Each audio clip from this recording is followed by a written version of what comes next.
वाहिगुरु जी का खालसा वाहिगुरु जी की फतेह। गुरु प्यारी गुरु सवारी साध संगत आप जी जुड़ चुके हो इस ऑनलाइन जूम ऐप द्वारा जो ऑनलाइन क्लासां चल रही हैं जिस विच आपां धन सतगुरु श्री गुरु ग्रंथ साहब जी के बारे विचार चर्चा कर रहे हैं, जानकारी साझी कर रहे हैं। सतगुरां दी मेहरमत सदका आपां हुण तक गुरु साहिबानां दे जीवन अते बाणी नूं विचार लिया है। भगत साहिबानां दा जीवन अते बाणी विचार ली है ते पट साहिबानां दे जीवन अते बाणी विचार चुके हैं। अज आपां जो इस क्लास दे विच गल करनी है वो जिहड़े तीन गुरसिख जिन्हां दी बाणी श्री गुरु ग्रंथ साहब जी दे विच दर्ज है उन्हां दे बारे आपां विचार करनी है। ते उत्थे ही चौथे गुरसिख जिन्हां नूं कुछ गुरमुख प्यारे मनते हैं कि उन्हां दी बाणी गुरु ग्रंथ साहब जी दे विच दर्ज है ते कुछ गुरसिख प्यारे नहीं मनते, सो उहदा भी आपां निर्णय करना है। जो भाई मरदाना जी उन्हां दा नाम उन्हां दे बारे भी आपां विचार करनी है। सो तीन गुरसिख भाई सत्ता जी, भाई बलवंड जी, भाई बाबा सुंदर जी ते भाई मरदाना जी, इन्हां चारां दे बारे आपां विचार चर्चा करनी है कि इन्हां गुरसिखां दा की जीवन है ते किवें इन्हां दी बाणी धन श्री गुरु ग्रंथ साहब जी दे विच कित्थे कित्थे दर्ज है, ਉਹਦੇ ਬਾਰੇ ਆਪਾਂ ਵਿਚਾਰ ਜਿਹੜੀ ਆ ਉਹ ਅੱਜ ਦੀ ਇਸ ਕਲਾਸ 'ਚ ਕਰਨੀ ਹੈ। ਸੋ ਜੁੜ ਚੁੱਕੀ ਸਾਰੀ ਸੰਗਤ ਦਾ ਬਹੁਤ ਬਹੁਤ ਧੰਨਵਾਦ। ਆਓ ਆਪਾਂ ਇਸ ਕਲਾਸ ਦੀ ਆਰੰਭਤਾ ਕਰੀਏ। ਸਤਿਗੁਰੂ ਸ੍ਰੀ ਗੁਰੂ ਗ੍ਰੰਥ ਸਾਹਿਬ ਜੀ ਦੇ ਜੋ ਬਾਣੀ ਦਰਜ ਹੈ ਉਹਨਾਂ ਨੂੰ ਆਪਾਂ ਦੇਖਦੇ ਹਾਂ ਕਿ ਸਭ ਤੋਂ ਪਹਿਲਾਂ ਗੁਰੂ ਸਾਹਿਬਾਨਾਂ ਦੀ ਬਾਣੀ ਬਾਰੇ ਗੱਲ ਹੁੰਦੀ ਹੈ, ਫਿਰ ਭਗਤ ਸਾਹਿਬਾਨਾਂ ਦੀ ਬਾਣੀ ਬਾਰੇ, ਫਿਰ ਭੱਟ ਸਾਹਿਬਾਨਾਂ ਦੀ ਤੇ ਫਿਰ ਗੁਰਸਿੱਖਾਂ ਦੀ ਬਾਣੀ ਬਾਰੇ। ਇਹ ਸਮੁੱਚੀ ਬਾਣੀ ਜਿਹੜੀ ਆ ਇਹਨੂੰ ਆਪਾਂ ਸੀਸ ਨਵਾਉਂਦੇ ਹਾਂ ਤੇ ਇਹਨੂੰ ਆਪਾਂ ਗੁਰੂ ਰੂਪ ਮੰਨਦੇ ਹਾਂ। ਤੇ ਇਹ ਜਿਹੜੀ ਬਾਣੀ ਹੈ ਇਹ ਉਹਨਾਂ ਹਿਰਦਿਆਂ ਦੇ ਵਿੱਚੋਂ ਉਤਰੀ ਹੈ ਜਿਨ੍ਹਾਂ ਦੇ ਵਿੱਚ ਗੁਰੂ ਪਰਮੇਸ਼ਰ ਅਕਾਲ ਪੁਰਖ ਆਪ ਬੈਠਾ ਹੈ। ਜਿੱਥੇ ਉਹ ਭਗਤਾਂ ਦੇ ਹਿਰਦੇ 'ਚ ਬੈਠਾ ਹੈ, ਗੁਰੂ ਸਾਹਿਬਾਨਾਂ ਦੇ ਹਿਰਦੇ 'ਚ ਵਾਹਿਗੁਰੂ ਬੈਠਾ ਹੈ, ਕਿਉਂਕਿ ਮਹਾਰਾਜ ਨੇ ਕਿਹਾ ਹੈ ਜੈਸੀ ਮੈਂ ਆਵੇ ਖਸਮ ਕੀ ਬਾਣੀ, ਉਹ ਖਸਮ ਕੀ ਬਾਣੀ ਹੈ। ਜਾਂ ਧੁਰ ਕੀ ਬਾਣੀ ਆਈ ਤੇ ਸਗਲੀ ਚਿੰਤ ਮਟਾਈ, ਉਹ ਧੁਰ ਦੀ ਬਾਣੀ ਹੈ, ਧੁਰੋਂ ਆਈ ਹੈ ਅਕਾਲ ਪੁਰਖ ਦੇ ਦਰ ਤੋਂ। ਜਿਨ੍ਹਾਂ ਦਾ ਅੰਤਿਸ਼ ਕਰਨਾ, ਜਿਨ੍ਹਾਂ ਦਾ ਹਿਰਦਾ ਸ਼ੁੱਧ ਹੋਇਆ, ਉਹਨਾਂ ਦੇ ਹਿਰਦੇ ਦੇ ਵਿੱਚ ਪਰਮੇਸ਼ਰ ਨੇ ਕਿਰਪਾ ਕੀਤੀ ਤੇ ਇਹ ਬਾਣੀ ਪ੍ਰਗਟ ਹੋਈ ਹੈ। ਉਸੇ ਤਰ੍ਹਾਂ ਹੀ ਸਤਿਗੁਰਾਂ ਦੇ ਵੇਲੇ ਇਹ ਗੁਰਮੁਖ ਪਿਆਰੇ ਜਿਨ੍ਹਾਂ ਦੇ ਹਿਰਦੇ ਦੇ ਵਿੱਚ ਅਕਾਲ ਪੁਰਖ ਨੇ ਵਾਸਾ ਕੀਤਾ ਹੈ ਤੇ ਉਹਨਾਂ ਨੇ ਇਹ ਪਾਵਨ ਬਾਣੀ ਉਚਾਰਨ ਦਾ ਯਤਨ ਕੀਤਾ ਹੈ। ਤੇ ਸਤਿਗੁਰਾਂ ਨੇ ਧੰਨ ਗੁਰੂ ਅਰਜਨ ਦੇਵ ਮਹਾਰਾਜ ਸੱਚੇ ਪਾਤਸ਼ਾਹ ਜੀ ਨੇ ਉਹਨਾਂ ਪਿਆਰਿਆਂ ਨੂੰ ਇਸ ਧੰਨ ਸ਼੍ਰੀ ਗੁਰੂ ਗ੍ਰੰਥ ਸਾਹਿਬ ਜੀ ਦੇ ਵਿੱਚ ਉਹਨਾਂ ਦੀ ਬਾਣੀ ਦਰਜ ਕਰਕੇ ਉਹਨਾਂ ਨੂੰ ਸਦੀਵੀ ਤੌਰ ਦੇ ਉੱਤੇ ਅਮਰ ਕਰ ਦਿੱਤਾ। ਉਹਨਾਂ ਦੇ ਵਿੱਚੋਂ ਸਾਧ ਸੰਗਤ ਆਪਾਂ ਸਭ ਤੋਂ ਪਹਿਲਾਂ ਗੱਲ ਕਰਾਂਗੇ ਭਾਈ ਬਲਵੰਡ ਤੇ ਸੱਤਾ ਜੀ ਦੀ। ਭਾਈ ਬਲਵੰਡ ਤੇ ਸੱਤਾ ਜੀ ਦੀ ਇੱਕ ਵਾਰ ਜਿਹੜੀ ਹੈ ਉਹ ਸ਼੍ਰੀ ਗੁਰੂ ਗ੍ਰੰਥ ਸਾਹਿਬ ਜੀ ਦੇ ਵਿੱਚ ਦਰਜ ਹੈ। ਸ਼੍ਰੀ ਗੁਰੂ ਗ੍ਰੰਥ ਸਾਹਿਬ ਦੇ ਵਿੱਚ ਕੁੱਲ 22 ਵਾਰਾਂ ਹਨ। ਉਹਨਾਂ ਵਾਰਾਂ ਦੇ ਵਿੱਚੋਂ ਸਾਰੀਆਂ ਵਾਰਾਂ ਦੇ ਨਾਲ ਸ਼ਲੋਕ ਦਰਜ ਹਨ। 2 ਵਾਰਾਂ ਹਨ ਜਿਨ੍ਹਾਂ ਦੇ ਵਿੱਚ ਸ਼ਲੋਕ ਨਹੀਂ ਦਰਜ। ਇੱਕ ਵਾਰ ਹੈ ਬਸੰਤ ਕੀ ਵਾਰ ਜੋ 5ਵੇਂ ਪਾਤਸ਼ਾਹ ਸ਼੍ਰੀ ਗੁਰੂ ਅਰਜਨ ਦੇਵ ਜੀ ਦੀ ਹੈ ਤੇ ਦੂਸਰੀ ਇਹ ਵਾਰ ਰਾਮਕਲੀ ਦੀ ਵਾਰ ਰਾਏ ਬਲਵੰਡ ਤਥਾ ਸੱਤੇ ਡੂਮ ਆਖੀ। ਇਸ ਵਾਰ ਦੇ ਨਾਲ ਵੀ ਸ਼ਲੋਕ ਨਹੀਂ ਦਰਜ ਹਨ। ਬਾਕੀ ਸਾਰੀਆਂ ਵਾਰਾਂ ਦੇ ਨਾਲ ਸ਼ਲੋਕ ਦਰਜ ਕੀਤੇ ਹਨ ਗੁਰੂ ਅਰਜਨ ਦੇਵ ਮਹਾਰਾਜ ਜੀ ਨੇ। ਸੋ ਇਸੇ ਤਰ੍ਹਾਂ ਇਹ ਜਿਹੜੀ ਰਾਮਕਲੀ ਕੀ ਵਾਰ ਹੈ ਜਿਸ ਨੂੰ ਗੁਰਸਿੱਖ ਪਿਆਰੇ ਟਿੱਕੇ ਦੀ ਵਾਰ ਵੀ ਕਹਿੰਦੇ ਆ। ਟਿੱਕੇ ਦੀ ਵਾਰ ਤਾਂ ਕਹਿੰਦੇ ਆ ਕਿਉਂਕਿ ਇਹਦੇ ਵਿੱਚ ਗੁਰੂ ਅੰਗਦ ਦੇਵ ਜੀ ਦਾ ਜੋ ਗੁਰਤਾ ਗੱਦੀ ਤੇ ਬੈਠਣ ਦਾ ਸਾਰਾ ਗੱਲਬਾਤ ਹੈ ਉਹ ਬੜੇ ਸੁੰਦਰ ਢੰਗ ਦੇ ਨਾਲ ਭਾਈ ਬਲਵੰਡ ਜੀ ਨੇ ਦਰਜ ਕੀਤੀ ਹੈ। ਭਾਈ ਸੱਤਾ ਜੀ ਨੇ ਉਹ ਗੱਲ ਆਖੀ ਹੈ। ਇਹਨਾਂ ਨੇ ਇਹ ਵਾਰ ਕਿਉਂ ਰਚੀ, ਕੀ ਇਹਦੇ ਪਿੱਛੇ ਇਤਿਹਾਸ ਹੈ, ਉਹ ਆਪਾਂ ਵਿਚਾਰ ਕੇ ਅੱਗੇ ਚੱਲਣਾ। ਸਾਧ ਸੰਗਤ ਤੇ ਸਤਿਗੁਰੂ ਦੇ ਘਰ ਦੀ ਮਰਿਆਦਾ ਸੀ ਕਿ ਸਤਿਗੁਰਾਂ ਦੇ ਕੋਲ ਕੀਰਤਨ ਹਰ ਵੇਲੇ, ਜੋ ਗੁਰੂ ਨਾਨਕ ਸਾਹਿਬ ਨੇ ਮਰਿਆਦਾ ਚਲਾਈ ਸੀ ਕੀਰਤਨ ਕਰਨ ਦੀ, ਰਬਾਬੀ ਸਿੰਘ ਸਤਿਗੁਰਾਂ ਦੇ ਹਜ਼ੂਰ ਕੀਰਤਨ ਕਰਿਆ ਕਰਦੇ ਸਨ। ਇਸੇ ਤਰ੍ਹਾਂ ਹੀ ਇਹ ਰੀਤ ਗੁਰੂ ਨਾਨਕ ਸਾਹਿਬ ਜੀ ਤੋਂ ਚੱਲੀ ਆਈ। ਸਮਾਂ ਸਤਿਗੁਰੂ ਗੁਰੂ ਅਰਜਨ ਦੇਵ ਮਹਾਰਾਜ ਪਾਤਸ਼ਾਹ ਜੀ ਦਾ ਆਇਆ। ਸਤਿਗੁਰਾਂ ਦੇ ਹਜ਼ੂਰ 2 ਰਾਗੀ ਕੀਰਤਨ ਕਰਿਆ ਕਰਦੇ ਸਨ ਜਿਨ੍ਹਾਂ ਦਾ ਨਾਮ ਇਤਿਹਾਸ ਨੇ ਬਲਵੰਡ ਤੇ ਸੱਤਾ ਕਰਕੇ ਲਿਖਿਆ। ਤੇ ਇਹ ਦੋਵੇਂ ਰਾਗੀ ਬੜੇ ਵਿਦਵਾਨ ਸਨ ਇੱਥੋਂ ਤੱਕ ਕਿ ਜੋ ਬਲਵੰਡ ਸਨ ਇਹਨਾਂ ਨੂੰ ਰਾਏ ਦੀ ਪਦਵੀ ਗੁਰੂ ਅਰਜਨ ਦੇਵ ਪਾਤਸ਼ਾਹ ਨੇ ਦਿੱਤੀ ਸੀ।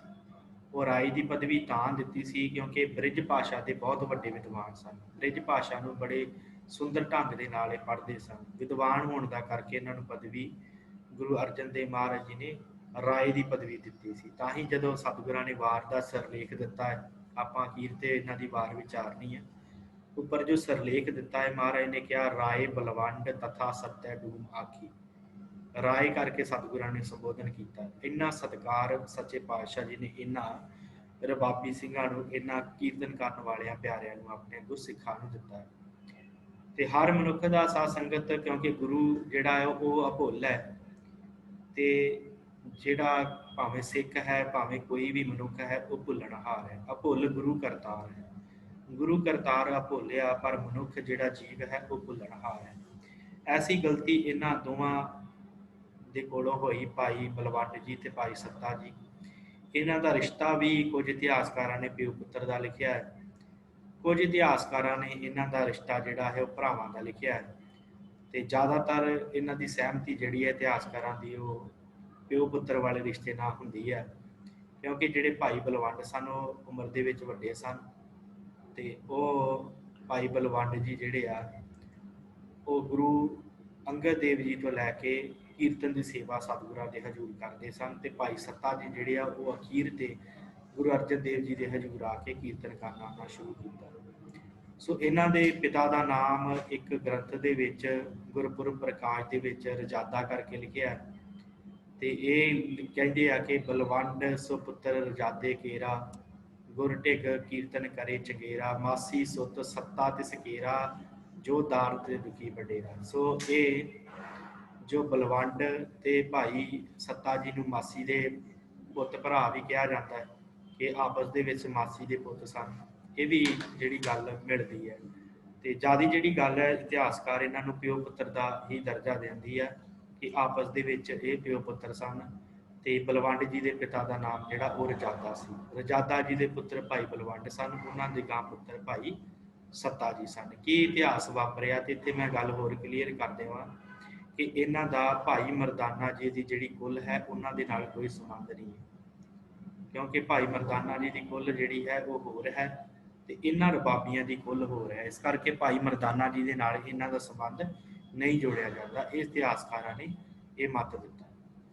ਸੋ ਸਾਧ ਸੰਗਤ ਹਾਲਾਤ ਕੀ ਬਣੇ ਕਿ ਕਹਿੰਦੇ ਕਿ ਸਤਿਗੁਰਾਂ ਦੇ ਹਜ਼ੂਰੇ ਰੋਜ਼ ਚੱਲ ਕੇ ਆਉਂਦੇ ਸਨ, ਕੀਰਤਨ ਕਰਿਆ ਕਰਦੇ ਬੜੇ ਪਿਆਰ ਦੇ ਨਾਲ। ਮਹਾਰਾਜ ਬੜੀ ਵਡਿਆਈ ਇਹਨਾਂ ਦੀ ਕਰਿਆ ਕਰਦੇ।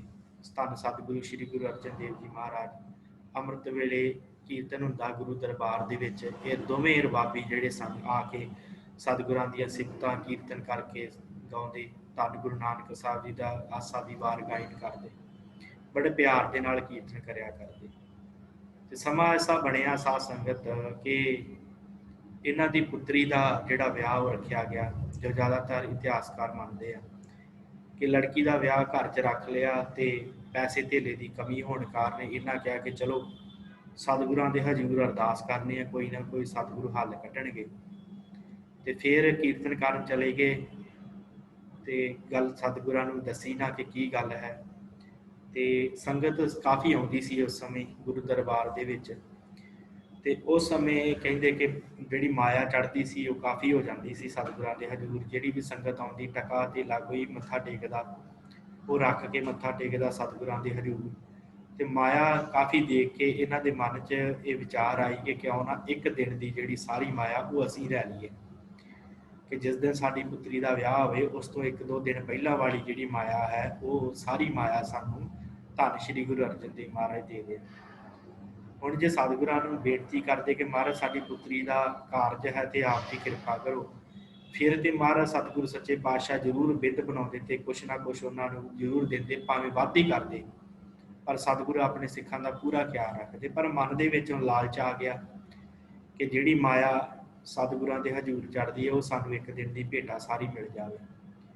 ਇਹਨਾਂ ਨੇ ਜਾ ਕੇ ਇਹੀ ਵਿਚਾਰ ਗੁਰੂ ਸਾਹਿਬ ਨਾਲ ਕੀਤੀ ਕਿ ਮਹਾਰਾਜ ਸਾਡੀ ਪੁੱਤਰੀ ਦਾ ਵਿਆਹ ਹੈ। ਇਹ ਨਾ ਕਿਹਾ ਕਿ ਮਹਾਰਾਜ ਸਾਡੀ ਬਾਂਹ ਫੜੋ, ਸਾਡੀ ਪੁੱਤਰੀ ਦਾ ਕਾਰਜ ਤੁਸੀਂ ਕਰਨਾ ਹੈ। ਸਗੋਂ ਇਹ ਕਿਹਾ ਕਿ ਮਹਾਰਾਜ ਕਿਰਪਾ ਕਰੋ, ਜਿਹੜੀ ਮਾਇਆ ਅੱਗੇ ਹੁੰਦੀ ਹੈ ਨਾ, ਇੱਕ ਦਿਨ ਦੀ ਮਾਇਆ ਸਾਨੂੰ ਦੇ ਦਿਓ। ਮਹਾਰਾਜ ਕਿਹਾ ਭਾਈ ਠੀਕ ਹੈ, ਜਿਵੇਂ ਤੁਹਾਡੀ ਇੱਛਾ ਹੈ। ਉਵੇਂ ਹੀ ਹੋਵੇਗਾ, ਤੁਸੀਂ ਕੱਲ ਜਿੰਨੀ ਮਾਇਆ ਹੋਈ ਉਹ ਸਾਰੀ ਲੈ ਜਾਣਾ ਚੁੱਕ ਕੇ। ਕਹਿੰਦੇ ਠੀਕ ਹੈ, ਬੜੇ ਖੁਸ਼ ਘਰ ਗਏ ਆ। ਵਾਪਸ ਆਏ ਅਗਲੇ ਦਿਨ ਕੀਰਤਨ ਕਰਨ, ਤੇ ਇਤਿਹਾਸ ਕਹਿੰਦਾ ਹੈ ਕਿ ਉਸ ਸਮੇਂ ਬਾਰਿਸ਼ ਬਹੁਤ ਹੋਈ, ਮੀਂਹ ਬਹੁਤ ਪਿਆ, ਜਿਹਦਾ ਕਰਕੇ ਸੰਗਤ ਚੱਲ ਕੇ ਗੁਰੂ ਘਰ ਨਾ ਆ ਸਕੀ। ਤੇ ਕੁਝ ਨੇ ਇਹ ਵੀ ਕਿਹਾ ਹੈ ਕਿ ਜਿਹੜਾ ਉਸ ਸਮੇਂ ਪ੍ਰੀਤੀ ਚੰਦ ਵਿਰੋਧ ਕਰ ਰਿਹਾ ਸੀ, ਉਹਨੇ ਵੀ ਸੰਗਤ ਗੁਰਦੁਆਰੇ ਆਉਣੋਂ ਘਟਾ ਦਿੱਤੀ ਸੀ। ਉਹਨੇ ਵੀ ਅੱਗੇ ਕਿਹਾ ਸੀ ਕਿ ਇੱਧਰ ਨਹੀਂ ਜਾਣਾ, ਮਾਇਆ ਮੈਨੂੰ ਦੇਣੀ। ਤੇ ਕਹਿੰਦੇ ਕਿ ਬਾਰਿਸ਼ ਬੜੀ ਹੋਈ ਤੇ ਮਾਇਆ ਜਿਹੜੀ ਉਸ ਦਿਨ ਨਾ ਚੜੀ, ਜ਼ਿਆਦਾ ਪੈਸੇ ਨਾ ਹੋਏ। ਤੇ ਇਹਨਾਂ ਨੇ ਵੇਖਿਆ ਤੇ ਸਤਿਗੁਰਾਂ ਨੇ ਜਿੰਨੀ ਮਾਇਆ ਇਕੱਠੀ ਹੋਈ ਤੇ ਇਹਨਾਂ ਦੀ ਝੋਲੀ ਪਾਤੀ। ਕਹਿੰਦੇ ਲਓ ਵੀ ਅੱਜ ਤੁਹਾਡੇ ਨਾਲ ਬਚਨ ਹੋਇਆ ਸੀ, ਆ ਲਓ ਆਪਣੀ ਮਾਇਆ ਤੇ ਜਾਓ। ਇਹ ਚੁੱਪ ਕਰਕੇ ਚਲੇ ਤੇ ਗਏ। ਤੇ ਮਨ ਦੇ ਵਿੱਚ ਇਹਨਾਂ ਦੇ ਬੜੀ ਖਾਰ ਜੀ ਆਈ ਕਿ ਇਹ ਤੇ ਬੜੀ ਮਾੜੀ ਗੱਲ ਸਾਡੇ ਨਾਲ ਹੋਈ ਆ, ਪੈਸਾ ਕੋਈ ਨਹੀਂ ਆਇਆ। ਇਹਨਾਂ ਨੇ ਘਰ ਜਾ ਕੇ ਤੇ ਮਤਾ ਪਕਾਇਆ ਕਿ ਹੁਣ ਆਪਾਂ ਕੱਲ ਨੂੰ ਕੀਰਤਨ ਕਰਨ ਨਹੀਂ ਜਾਣਾ, ਕਿਉਂਕਿ ਮਹਾਰਾਜ ਨੇ ਜਾਣ ਬੁੱਝ ਕੇ ਸਿੱਖਾਂ ਨੂੰ ਕਹਿ ਦਿੱਤਾ ਹੋਵੇਗਾ ਕਿ ਇਹਨਾਂ ਨੂੰ ਕੱਲ ਨੂੰ ਮਾਇਆ ਨਹੀਂ ਦੇਣੀ। ਅਗਲਾ ਦਿਨ ਚੜ੍ਹਿਆ ਹੈ, ਦਰਬਾਰ ਦੇ ਵਿੱਚ ਸਮਾਂ ਕੀਰਤਨ ਦਾ ਹੋਇਆ। ਤੇ ਮਹਾਰਾਜ ਸੱਚੇ ਪਾਤਸ਼ਾਹ ਨੇ ਕਿਹਾ ਕਿੱਥੇ ਆ ਜੀ ਬਲਵੰਡ ਹੋਣੀ, ਸੱਤੇ ਹੋਣੀ ਕਿੱਥੇ ਗਏ ਆ, ਕੀਰਤਨ ਕਰਵਾਈਏ, ਉਹਨਾਂ ਨੂੰ ਕਹੋ ਕੀਰਤਨ ਕਰੋ। ਤੇ ਸਿੱਖਾਂ ਨੇ ਕਿਹਾ ਮਹਾਰਾਜ ਉਹ ਤੇ ਆਏ ਨਹੀਂ ਅੱਜ, ਨਾ ਭਾਈ ਬਲਵੰਡ ਨਾ ਸੱਤਾ, ਦੋਵੇਂ ਜਾਣੇ ਨਹੀਂ ਆਏ। ਮਹਾਰਾਜ ਕਹਿੰਦੇ ਕੀ ਗੱਲ ਹੋ ਗਈ, ਜਾ ਕੇ ਪਤਾ ਕਰਕੇ ਆਓ। ਬਾਬਾ ਬੁੱਢਾ ਜੀ ਨੂੰ ਇਤਿਹਾਸਕਾਰ ਕਹਿੰਦੇ ਬਾਬਾ ਬੁੱਢਾ ਜੀ ਤੇ ਭਾਈ ਗੁਰਦਾਸ ਜੀ ਨੂੰ ਭੇਜਿਆ ਕਿ ਜਾ ਕੇ ਪਤਾ ਕਰੋ। ਗਏ ਨੇ, ਜਾ ਕੇ ਪੁੱਛਿਆ ਕਿ ਭਾਈ ਸਾਹਿਬ ਆਓ। ਕਹਿੰਦੇ ਨਹੀਂ ਜੀ ਅਸੀਂ ਕੀਰਤਨ ਨਹੀਂ ਕਰਨਾ, ਅੱਜ ਤੋਂ ਗੁਰੂ ਦਰਬਾਰ ਦੇ ਵਿੱਚ ਅਸੀਂ ਕੀਰਤਨ ਨਹੀਂ ਕਰਨਾ। ਬਾਬਾ ਬੁੱਢਾ ਜੀ ਕਹਿੰਦੇ ਕਾਰਨ ਤੇ ਦੱਸੋ, ਕੀ ਕਾਰਨ ਹੋਇਆ? ਕਹਿੰਦੇ ਤੁਹਾਨੂੰ ਨਹੀਂ ਪਤਾ ਕਾਰਨ ਕੀ ਹੋਇਆ? ਸਾਡੀ ਪੁੱਤਰੀ ਦਾ ਆਨੰਦ ਕਾਰਜ, ਸਾਨੂੰ ਪੈਸਿਆਂ ਦੀ ਲੋੜ ਆ ਤੇ ਗੁਰੂ ਦੇ ਕੇ ਸਾਨੂੰ ਕੋਈ ਹੱਥ ਪੱਲਾ ਨਹੀਂ ਫੜਾਉਂਦਾ। ਸਾਡੇ ਵੱਡ ਵਡੇਰੇ ਇਹਨਾਂ ਦੇ ਕੋਲ ਕੀਰਤਨ ਕਰਦੇ ਰਹੇ, ਅਸੀਂ ਕੀਰਤਨ ਕਰਦੇ ਰਹੇ, ਕੀਰਤਨੀਆਂ ਤੋਂ ਬਿਨਾਂ ਇਹਨਾਂ ਦੀ ਕੀ ਪਦਵੀ? ਅਸੀਂ ਐਸਾ ਕੀਰਤਨ ਕਰੀਏ ਕਿ ਜਿਹਨੂੰ ਮਰਜ਼ੀ ਗੁਰੂ ਬਣਾ ਲਈਏ। ਇੱਥੋਂ ਤੱਕ ਬਚਨ ਕਹਿਤੇ। ਭਾਈ ਗੁਰਦਾਸ ਜੀ ਬਾਬਾ ਬੁੱਢਾ ਜੀ ਵਾਪਸ ਆਏ ਆ, ਮਹਾਰਾਜ ਨੂੰ ਨਮਸਕਾਰ ਕੀਤੀ। ਮਹਾਰਾਜ ਉਹ ਨਹੀਂ ਮੰਨਦੇ, ਕਹਿੰਦੇ ਅਸੀਂ ਨਹੀਂ ਕੀਰਤਨ ਕਰਨਾ ਗੁਰੂ ਦਰਬਾਰ ਦੇ ਵਿੱਚ। ਮਹਾਰਾਜ ਕੱਲ ਦੀ ਮਾਇਆ ਵਾਲੀ ਗੱਲ ਤੋਂ ਬੜੇ ਉਹ ਜਿਹੜੇ ਆ ਉਹ ਨਾਰਾਜ਼ ਆ। ਸਤਿਗੁਰੂ ਕਹਿੰਦੇ ਚਲੋ ਠੀਕ ਹੈ, ਮੈਂ ਆਪ ਮਨਾਉਣ ਜਾਂਦਾ। ਮਹਾਰਾਜ ਆਪ ਗਏ ਚੱਲ ਕੇ। ਦੇਖੋ ਸਤਿਗੁਰੂ ਦੀ ਕਿੰਨੀ ਵੱਡੀ ਵਡਿਆਈ ਆ, ਆਪਣੇ ਗੁਰਸਿੱਖਾਂ ਨੂੰ ਮੁੱਖ ਮੋੜ ਨਹੀਂ ਦਿੰਦੇ। ਸਤਿਗੁਰੂ ਆਪ ਗਏ ਆ ਮਨਾਉਣ ਵਾਸਤੇ ਕਿ ਚਲੋ ਹੋ ਜਾਂਦਾ ਕਈ ਵਾਰੀ ਗੱਲਾਂ ਹੋ ਜਾਂਦੀਆਂ। ਮਹਾਰਾਜ ਆਪ ਗਏ ਗੁਰੂ ਅਰਜਨ ਦੇਵ ਮਹਾਰਾਜ। ਸਤਿਗੁਰਾਂ ਨੇ ਕਿਹਾ ਭਾਈ ਤੁਸੀਂ ਸਾਡੇ ਘਰ ਦੇ ਰਬਾਬੀ ਕੀਰਤਨੀਏ ਹੋ, ਆਓ ਕੀਰਤਨ ਕਰੋ। ਕਹਿੰਦੇ ਨਹੀਂ ਅਸੀਂ ਕੀਰਤਨ ਨਹੀਂ ਕਰਨਾ, ਅਸੀਂ ਤੁਹਾਡੇ ਘਰ ਕੀਰਤਨ ਕਿਉਂ ਕਰੀਏ? ਅਸੀਂ ਜਿਹਨੂੰ ਚਾਹੀਏ ਉਹਨੂੰ ਹੀ ਅਸੀਂ ਗੁਰੂ ਬਣਾ ਸਕਦੇ ਹਾਂ। ਇਹ ਵੀ ਮੰਨਿਆ ਜਾਂਦਾ ਹੈ, ਕੁਝ ਕਹਿੰਦੇ ਕਿ ਇਹ ਪ੍ਰਿਥੀ ਚੰਦ ਦੇ ਕਹਿਣ ਦੇ ਉੱਤੇ ਜਿਹੜਾ ਸੀ ਉਹ ਹੰਕਾਰ ਚ ਆ ਗਏ ਸੀ। ਉਹਨੇ ਵੀ ਆਣ ਕੇ ਕਿਹਾ ਸੀ ਕਿ ਤੁਹਾਡੇ ਨਾਲ ਗੁਰੂ ਨੇ ਮਾੜੀ ਕੀਤੀ ਹੈ। ਤੇ ਇਹਨਾਂ ਨੇ ਇੱਥੋਂ ਤੱਕ ਕਿਹਾ ਕਿ ਅਸੀਂ ਕੀਰਤਨ ਕਰਕੇ ਜਿਹਨੂੰ ਕਹੀਏ ਉਹਨੂੰ ਗੁਰੂ ਬਣਾ ਦਈਏ, ਸਾਡੇ 'ਚ ਇੰਨੀ ਪਾਵਰ ਹੈ, ਇੰਨੀ ਸ਼ਕਤੀ ਹੈਗੀ। ਗੱਲਾਂ ਚੱਲਦੀਆਂ ਗਈਆਂ। ਮਹਾਰਾਜ ਨੇ ਬੜਾ ਸਮਝਾਇਆ ਭਾਈ ਇਸ ਤਰ੍ਹਾਂ ਨਾ ਕਰੋ, ਕੋਈ ਗੱਲ ਨਹੀਂ, ਫਿਰ ਕਿਹੜੀ ਗੱਲ ਹੋ ਗਈ ਆ, ਮਾਇਆ ਦੀ ਕਿਹੜੀ ਗੱਲ ਹੁੰਦੀ ਹੈ। ਪਰ ਇਹ ਚੁੱਕੇ ਚੁਕਾਏ ਇਹਨਾਂ ਨੇ ਇੱਥੋਂ ਤੱਕ ਬਚਨ ਕਹਿ ਦਿੱਤੇ ਕਿ ਧੰਨ ਸਤਿਗੁਰੂ ਗੁਰੂ ਨਾਨਕ ਸਾਹਿਬ ਗੁਰੂ ਅੰਗਦ ਦੇਵ ਜੀ ਨੂੰ ਮਾੜਾ ਬੋਲ ਦਿੱਤਾ। ਸਤਿਗੁਰਾਂ ਨੇ ਆਪਣਾ ਅਪਮਾਨ ਵੀ ਸਹਿ ਲਿਆ, ਹੋਰ ਜਿੰਨੀਆਂ ਗੱਲਾਂ ਕਹੀਆਂ ਉਹ ਵੀ ਸਹਿ ਲਈਆਂ। ਪਰ ਜਦੋਂ ਵੱਡੇ ਸਤਿਗੁਰਾਂ ਦਾ ਅਪਮਾਨ ਕੀਤਾ, ਗੁਰੂ ਨਾਨਕ ਦੇਵ ਜੀ ਤੋਂ ਲੈ ਕੇ ਗੁਰੂ ਰਾਮਦਾਸ ਜੀ ਤੱਕ ਅਪਮਾਨ ਕੀਤਾ, ਜਦੋਂ ਅਪਵਦ ਸ਼ਬਦ ਬੋਲੇ, ਤੇ ਫਿਰ ਸਤਿਗੁਰਾਂ ਨੇ ਹਾਰ ਕੇ ਕਹਿ ਦਿੱਤਾ ਕਿ ਤੁਸੀਂ ਫਿੱਟ ਗਏ, ਹੁਣ ਤੁਹਾਨੂੰ ਹੁਣ ਫਿੱਟ ਲੜਦੀ ਹੈ, ਕੋਈ ਗੱਲ ਨਹੀਂ ਅਸੀਂ ਆਪੇ ਕੀਰਤਨ ਕਰ ਲਾਂਗੇ। ਮਹਾਰਾਜ ਵਾਪਸ ਆ ਗਏ। ਗੁਰੂ ਅਰਜਨ ਦੇਵ ਜੀ ਵਾਪਸ ਆ ਕੇ ਸਿੱਖਾਂ ਨੂੰ ਕਿਹਾ ਭਾਈ ਸਿੱਖੋ ਲਿਆਓ ਸਰੰਦਾ ਕੱਢੋ, ਅਸੀਂ ਕੀਰਤਨ ਕਰਾਂਗੇ। ਮਹਾਰਾਜ ਕਹਿੰਦੇ, ਮਹਾਰਾਜ ਸੱਚੇ ਪਾਤਸ਼ਾਹ ਕਹਿੰਦੇ ਭਾਈ ਅਸੀਂ ਕੀਰਤਨ ਕਰਾਂਗੇ ਤੇ ਸਾਡੇ ਨਾਲ ਤੁਸੀਂ ਸਾਰੇ ਗੁਰਸਿੱਖ ਵੀ ਕੀਰਤਨ ਕਰੋਗੇ। ਤੇ ਸਤਿਗੁਰਾਂ ਨੇ ਸਿੱਖਾਂ ਨੇ ਕਿਹਾ ਹੈ ਕਿ ਮਹਾਰਾਜ ਸੱਚੇ ਪਾਤਸ਼ਾਹ ਸਾਨੂੰ ਤੇ ਕੀਰਤਨ ਕਰਨਾ ਨਹੀਂ ਆਉਂਦਾ। ਮਹਾਰਾਜ ਤੁਹਾਨੂੰ ਤੁਸੀਂ ਸਰੰਦਾ ਜਿਹੜਾ ਉਹ ਵਜਾ ਲੈਂਦੇ ਹੋ, ਤੁਸੀਂ ਕੀਰਤਨ ਕਰ ਸਕਦੇ ਹੋ, ਪਰ ਸਾਨੂੰ ਨਿਮਾਣਿਆ ਸਿੱਖਾਂ ਨੂੰ ਕਿੱਥੋਂ ਕੀਰਤਨ ਕਰਨਾ ਆਉਂਦਾ। ਤੇ ਸਤਿਗੁਰੂ ਕਹਿੰਦੇ ਕੋਈ ਨਹੀਂ, ਅਕਾਲ ਪੁਰਖ ਕਿਰਪਾ ਕਰੇਗਾ, ਗੁਰਸਿੱਖੋ ਲਿਆਓ ਸਰੰਦਾ ਤੇ ਮੈਂ ਬੈਠਦਾ ਕੀਰਤਨ ਕਰਨਾ। ਮਹਾਰਾਜ ਗੁਰੂ ਅਰਜਨ ਦੇਵ ਜੀ ਦਾ ਪਿਆਰਾ ਸਾਜ਼ ਹੈ ਸਰੰਦਾ। ਸਤਿਗੁਰਾਂ ਨੇ ਸਰੰਦੇ ਨਾਲ ਕੀਰਤਨ ਕੀਤਾ। ਮਹਾਰਾਜ ਨੇ ਸਰੰਦੇ ਨਾਲ ਆਪ ਕੀਰਤਨ ਕੀਤਾ, ਨਾਲੇ ਗੁਰਸਿੱਖਾਂ ਨੂੰ ਕੀਰਤਨ ਸਿਖਾਇਆ। ਗੁਰਸਿੱਖਾਂ ਦੇ ਵਿੱਚ ਵੀ ਕੀਰਤਨ ਦੀ ਰੀਤ ਜਿਹੜੀ ਉਸ ਤੋਂ ਬਾਅਦ ਆਈ। ਸਿੱਖਾਂ ਨੇ ਕੀਰਤਨ ਸਿੱਖਿਆ ਤੇ ਫਿਰ ਉਸ ਤੋਂ ਬਾਅਦ ਉਸੇ ਤਰ੍ਹਾਂ ਹੀ ਜਿਹੜਾ ਦਰਬਾਰ ਦੇ ਵਿੱਚ ਕੀਰਤਨ ਹੋਣਾ ਸ਼ੁਰੂ ਹੋਇਆ। ਇੱਧਰ ਲਹਿਰਾਂ ਬਹਿਰਾਂ ਚੱਲ ਪਈਆਂ। ਉੱਧਰ ਭਾਈ ਸੱਤਾ ਤੇ ਬਲਵੰਡ ਨੂੰ ਸਤਿਗੁਰਾਂ ਨੇ ਇਹ ਗੱਲ ਕਹੀ ਸੀ ਉਸ ਸਮੇਂ ਕਿ ਭਾਈ ਹੁਣ ਇਹ ਫਿੱਟ ਗਏ ਆ, ਇਹਨਾਂ ਦੇ ਮੱਥੇ ਕੋਈ ਨਾ ਲੱਗੇ, ਜਿਹੜਾ ਇਹਨਾਂ ਦੇ ਮੱਥੇ ਲੱਗੇਗਾ ਉਹ ਸਾਡਾ ਸਿੱਖ ਨਹੀਂ। ਤੇ ਜਿਹੜਾ ਇਹਨਾਂ ਨੂੰ ਬਖਸ਼ਾਉਣ ਵਾਸਤੇ ਸਾਡੇ ਕੋਲ ਆਏਗਾ ਉਹਦਾ ਮੂੰਹ ਕਾਲਾ ਕੀਤਾ ਜਾਏਗਾ। ਜਿਹੜਾ ਵੀ ਸਾਡੇ ਕੋਲ ਇਹਨਾਂ ਨੂੰ ਲੈ ਕੇ ਆਇਆ, ਇਹਨਾਂ ਨੂੰ ਹੁਣ ਮੈਂ ਨਹੀਂ ਬਖਸ਼ਾਂਗਾ, ਕਿਉਂਕਿ ਇਹਨਾਂ ਨੇ ਵੱਡੇ ਸਤਿਗੁਰਾਂ ਦੀ ਨਿਰਾਦਰੀ ਕੀਤੀ। ਗੁਰੂ ਨਾਨਕ ਸਾਹਿਬ ਦੀ ਆਦਿ ਗੁਰੂ ਨਾਨਕ ਦੇਵ ਜੀ ਦੀ ਇਹਨਾਂ ਨਿਰਾਦਰੀ ਕੀਤੀ ਆ, ਇਸ ਕਰਕੇ ਇਹਨਾਂ ਨੂੰ ਮੈਂ ਨਹੀਂ ਬਖਸ਼ਣਾ। ਇੱਦਾਂ ਸਤਿਗੁਰਾਂ ਨੇ ਕਹਿ ਦਿੱਤਾ। ਸਾਧ ਸੰਗਤ ਸਮਾਂ ਬੀਤਿਆ, ਕਹਿੰਦੇ ਇਹਨਾਂ ਦੋਵਾਂ ਦੇ ਸਰੀਰ ਦੇ ਉੱਤੇ ਜਿਹੜਾ ਸੀ ਉਹ ਕੋੜ ਹੋ ਗਿਆ। ਜੋ ਸਤਿਗੁਰਾਂ ਨੇ ਬਚਨ ਕਿਹਾ ਸੀ ਤੁਸੀਂ ਫਿੱਟ ਗਏ, ਤੇ ਉਹ ਫਿੱਟ ਇਹਨਾਂ ਦੇ ਸਰੀਰ ਤੇ ਦਿਖਣ ਲੱਗ ਪਈ, ਕੋੜ ਹੋ ਗਿਆ, ਸਾਰੇ ਸਰੀਰ ਗਲ ਗਿਆ, ਬੁਰਾ ਹਾਲ। ਕੋਈ ਵੀ ਸਿੱਖ ਇਹਨਾਂ ਦੇ ਮੱਥੇ ਨਹੀਂ ਸੀ ਲੱਗਣਾ ਚਾਹੁੰਦਾ। ਦੇਖੋ ਉਹ ਰਬਾਬੀਏ, ਉਹ ਕੀਰਤਨੀਏ ਜਿਹੜੇ ਗੁਰੂ ਘਰ ਦੇ ਵਿੱਚ ਕੀਰਤਨ ਕਰਦੇ ਸਨ, ਸਾਰੇ ਗੁਰਸਿੱਖ ਜਿਨ੍ਹਾਂ ਨੂੰ ਪਿਆਰ ਕਰਦੇ ਸਨ, ਜਿਨ੍ਹਾਂ ਨੂੰ ਨਮਸਕਾਰਾਂ ਕਰਦੇ ਸਨ, ਅੱਜ ਸਤਿਗੁਰਾਂ ਦਾ ਬਚਨ ਹੋਇਆ ਤੇ ਕੋਈ ਵੀ ਉਹਨਾਂ ਦੇ ਲਾਗੇ ਨਹੀਂ ਪਿੱਟਦਾ, ਕੋਈ ਲਾਗੇ ਨਹੀਂ ਜਾਂਦਾ, ਕੋਈ ਮੱਥੇ ਲੱਗ ਕੇ ਜਿਹੜਾ ਸੀ ਉਹ ਕੁਛ ਨਹੀਂ। ਜਿਹੜਾ ਵੀ ਇਹਨਾਂ ਦੀ ਗਲੀ ਥਾਣੀ ਲੰਘਦਾ ਉਹ ਵੀ ਆਪਣਾ ਮੂੰਹ ਝੁਕਾ ਕੇ, ਮੂੰਹ ਢੱਕ ਕੇ ਲੰਘਦਾ। ਐਸੇ ਹਾਲਾਤ ਹੋ ਗਏ, ਸਰੀਰ ਦੇ ਵਿੱਚੋਂ ਪਾਕ ਵਗਣ ਲੱਗ ਪਈ। ਤੇ ਫਿਰ ਇਹ ਬੈਠੇ ਸੋਚਦੇ ਕਿ ਹੁਣ ਕੀਤਾ ਕੀ ਜਾਵੇ, ਗੁਰੂ ਦੇ ਕੋਲੋਂ ਆਪਣੇ ਆਪ ਨੂੰ ਕਿਵੇਂ ਬਖਸ਼ਾਇਆ ਜਾਵੇ। ਫਿਰ ਇਹਨਾਂ ਨੂੰ ਪਤਾ ਲੱਗਾ ਹੈ ਕਿ ਇੱਕ ਗੁਰੂ ਦਾ ਬੜਾ ਪਿਆਰਾ ਸਿੱਖ ਹੈ, ਲਾਹੌਰ ਵਿੱਚ ਰਹਿਣ ਵਾਲਾ ਭਾਈ ਲੱਧਾ ਪਰਉਪਕਾਰੀ, ਉਪਕਾਰੀ ਜੀਵਨ ਜਿਉਣ ਵਾਲਾ ਲੱਧਾ ਹੈ ਭਾਈ। ਉਸ ਭਾਈ ਲੱਧੇ ਦੇ ਕੋਲ ਇਹ ਦੋਵੇਂ ਜਾਣੇ ਚੱਲ ਕੇ ਗਏ, ਜਾ ਕੇ ਨਮਸਕਾਰ ਕੀਤੀ ਹੈ। ਤੇ ਭਾਈ ਲੱਧੇ ਨੇ ਕਿਹਾ ਕਿ ਆਓ ਭਾਈ ਕਿੱਧਰ ਆਏ। ਇਹਨਾਂ ਕਿਹਾ ਜੀ ਮਹਾਰਾਜ ਸਾਡੇ ਕੋਲ ਗਲਤੀ ਬੜੀ ਭਾਰੀ ਹੋ ਗਈ ਹੈ, ਕਿਰਪਾ ਕਰੋ ਤੇ ਸਾਨੂੰ ਗੁਰੂ ਅਰਜਨ ਦੇਵ ਜੀ ਮਹਾਰਾਜ ਤੋਂ ਬਖਸ਼ਾ ਦਿਓ। ਤੇ ਭਾਈ ਲੱਧੇ ਨੇ ਕਿਹਾ ਭਾਈ ਤੁਸੀਂ ਗਲਤੀ ਤੇ ਬਹੁਤ ਵੱਡੀ ਕੀਤੀ ਆ, ਪਰ ਸਤਿਗੁਰਾਂ ਦਾ ਹੁਕਮ ਨਹੀਂ ਤੁਸੀਂ ਸੁਣਿਆ। ਕਹਿੰਦੇ ਹਾਂ ਅਸੀਂ ਸਤਿਗੁਰਾਂ ਦਾ ਹੁਕਮ ਸੁਣਿਆ ਹੈ, ਪਰ ਅਸੀਂ ਕੀ ਕਰੀਏ, ਅਸੀਂ ਉਸ ਸਮੇਂ ਗੁੱਸੇ ਦੇ ਵਿੱਚ ਬੜੇ ਸੀ, ਬਚਨ ਬੜੇ ਮਾੜੇ ਬੋਲ ਬੈਠੇ ਆ, ਤੇ ਕਿਰਪਾ ਕਰੋ ਤੁਸੀਂ ਪਰਉਪਕਾਰ ਕਰੋ ਤੇ ਸਾਨੂੰ ਬਖਸ਼ਾ ਲਓ। ਤੇ ਭਾਈ ਲੱਧਾ ਜੀ ਦਾ ਦਿਲ ਜਿਹੜਾ ਸੀ ਉਹ ਪਸੀਜ ਗਿਆ, ਕਿਉਂਕਿ ਹਾਲਾਤ ਇਹਨਾਂ ਦੇ ਬੜੇ ਬੁਰੇ ਹੋ ਗਏ ਸੀ, ਦੋਵਾਂ ਦੇ, ਭਾਈ ਬਲਵੰਡ ਜੀ ਦੇ ਤੇ ਭਾਈ ਸੱਤਾ ਜੀ ਦੇ। ਫਿਰ ਇਹਨਾਂ ਨੇ, ਭਾਈ ਲੱਧਾ ਜੀ ਨੇ ਇੱਕ ਖੋਤਾ ਮੰਗਵਾਇਆ, ਗਧਾ, ਮੂੰਹ ਆਪਣਾ ਕਾਲਾ ਕੀਤਾ ਤੇ ਉਸ ਗਧੇ ਦੇ ਉੱਪਰ ਬੈਠੇ ਆ, ਨਾਲ ਭਾਈ ਸੱਤੇ ਤੇ ਬਲਵੰਡ ਨੂੰ ਲਿਆ ਤੇ ਅੰਮ੍ਰਿਤਸਰ ਦੀ ਧਰਤੀ ਵੱਲ ਨੂੰ ਚੱਲ ਪਏ। ਬੜੀ ਸੁੰਦਰ ਗਾਥਾ ਜਿਹੜੀ ਹੈ ਨਾ, ਇਹ ਜਿਹੜੀ ਘਟਨਾ ਗੁਰਪ੍ਰਤਾਪ ਸੂਰਜ ਦੇ ਵਿੱਚ ਬੜੀ ਸੁੰਦਰ ਲਿਖੀ ਹੈ। ਜਦੋਂ ਸਤਿਗੁਰੂ ਵਾਹਿਗੁਰੂ, ਜਦੋਂ ਭਾਈ ਲੱਧਾ ਜੀ ਭਾਈ ਸੱਤੇ ਤੇ ਬਲਵੰਡ ਨੂੰ ਲੈ ਕੇ ਅੰਮ੍ਰਿਤਸਰ ਦੀ ਧਰਤੀ ਤੇ ਆਉਂਦੇ ਤੇ ਢੋਲ ਵੱਜਦਾ ਆਉਂਦਾ ਅੱਗੇ, ਤੇ ਮਹਾਰਾਜ ਸੱਚੇ ਪਾਤਸ਼ਾਹ ਦੀਵਾਨ 'ਚ ਬੈਠੇ, ਢੋਲ ਦੀ ਕੰਨਾਂ 'ਚ ਆਵਾਜ਼ ਪੈਂਦੀ, ਢੋਲ ਦੀ ਆਵਾਜ਼ ਸੁਣਦੇ ਆ ਤੇ ਸਤਿਗੁਰੂ ਪੁੱਛਦੇ ਆ ਭਾਈ ਕੌਣ ਆ ਰਿਹਾ, ਬੜੀ ਢੋਲ ਦੀ ਆਵਾਜ਼ ਆ ਰਹੀ। ਤੇ ਸਿੱਖ ਕਹਿੰਦੇ ਆ ਮਹਾਰਾਜ ਭਾਈ ਲੱਧਾ ਜੀ ਆ ਰਹੇ। ਕਹਿੰਦੇ ਅੱਛਾ ਭਾਈ ਲੱਧਾ ਅੱਗੇ ਵੀ ਸਾਡੇ ਕੋਲ ਆਉਂਦਾ, ਪਰ ਏਦਾਂ ਢੋਲ ਵਜਾਉਂਦਾ ਨਹੀਂ ਆਉਂਦਾ ਸੀ, ਅੱਜ ਕੀ ਗੱਲ ਹੋ ਗਈ। ਕਹਿੰਦੇ ਮਹਾਰਾਜ ਤੁਹਾਡੇ ਜਿਹੜੇ ਜਿਨ੍ਹਾਂ ਨੂੰ ਤੁਸੀਂ ਬਚਨ ਕੀਤੇ ਸੀ ਨਾ, ਭਾਈ ਸੱਤਾ ਤੇ ਬਲਵੰਡ, ਜਿਨ੍ਹਾਂ ਨੂੰ ਆਪ ਜੀ ਨੇ ਛੇਕਿਆ ਸੀ, ਮਹਾਰਾਜ ਉਹ ਵੀ ਨਾਲ ਹੀ ਤੁਰੇ ਆਉਂਦੇ ਆ। ਮਹਾਰਾਜ ਕਿਹਾ ਅੱਛਾ। ਤੇ ਸਤਿਗੁਰੂ ਕਹਿੰਦੇ ਫਿਰ ਭਾਈ ਲੱਧਾ ਜੀ, ਕਹਿੰਦੇ ਜੀ ਭਾਈ ਲੱਧਾ ਜੀ ਨੇ, ਕਹਿੰਦੇ ਭਾਈ ਲੱਧੇ ਨੇ ਸਾਡਾ ਬਚਨ ਨਹੀਂ ਸੀ ਮੰਨਿਆ, ਅਸੀਂ ਜਦੋਂ ਬਚਨ ਕੀਤਾ ਸੀ ਕਿ ਕੋਈ ਵੀ ਇਹਨੂੰ ਸਾਡੇ ਕੋਲ ਲੈ ਕੇ ਨਹੀਂ ਆਵੇ, ਅਸੀਂ ਉਹਦਾ ਮੂੰਹ ਕਾਲਾ ਕਰਾਂਗੇ, ਜਿਹੜਾ ਇਹਨੂੰ ਲੈ ਕੇ ਆਵੇਗਾ ਉਹਦਾ ਦਰਗਾਹ ਦੇ ਵਿੱਚ ਵੀ ਮੂੰਹ ਕਾਲਾ ਹੋਏਗਾ। ਤੇ ਸਿੱਖਾਂ ਨੇ ਕਿਹਾ ਮਹਾਰਾਜ ਤੁਸੀਂ ਕੀ ਗੱਲਾਂ ਕਰਦੇ ਹੋ, ਭਾਈ ਲੱਧਾ ਜੀ ਤੇ ਲਾਹੌਰ ਤੋਂ ਹੀ ਆਪਣਾ ਮੂੰਹ ਕਾਲਾ ਕਰਕੇ ਤੁਰੇ ਆ। ਜਦੋਂ ਇਹ ਗੱਲ ਸੁਣੀ ਨਾ ਧੰਨ ਸ਼੍ਰੀ ਗੁਰੂ ਅਰਜਨ ਦੇਵ ਮਹਾਰਾਜ ਜੀ ਨੇ, ਤੇ ਕਹਿੰਦੇ ਕਿ ਆਪਣੇ ਦੀਵਾਨ 'ਚ ਉੱਠ ਕੇ ਨੰਗੇ ਪੈਰੀ ਭੱਜੇ ਗਏ ਆ, ਜਿਸ ਪਾਸੇ ਢੋਲ ਦੀ ਆਵਾਜ਼ ਆ ਰਹੀ, ਨੰਗੇ ਪੈਰੀ ਮਹਾਰਾਜ ਸੱਚੇ ਪਾਤਸ਼ਾਹ ਭੱਜੇ ਜਾਂਦੇ ਆ। ਤੇ ਜਾ ਕੇ ਸਤਿਗੁਰੂ ਭਾਈ ਲੱਧਾ ਜੀ ਨੂੰ ਉਸ ਗਧੇ ਤੋਂ ਉਤਾਰ ਕੇ ਆਪਣੇ ਗਲ ਨਾਲ ਲਾਉਂਦੇ, ਤੇ ਆਪਣੇ ਜੋ ਹਜੂਰੀਆ ਹੈ ਨਾ, ਕਮਰ ਕੱਸਾ ਲਾਇਆ ਸੀ ਸਤਿਗੁਰਾਂ ਨੇ, ਉਹ ਉਤਾਰ ਕੇ ਉਹਦੇ ਨਾਲ ਭਾਈ ਲੱਧੇ ਦਾ ਮੂੰਹ ਸਾਫ਼ ਕਰਦੇ ਆ। ਤੇ ਨਾਲ ਹੀ ਕਹਿੰਦੇ ਭਾਈ ਲੱਧਾ ਜੀ ਇੰਨਾ ਵੱਡਾ ਪਰਉਪਕਾਰ ਕਰਨ ਦੀ ਕੀ ਲੋੜ ਸੀ।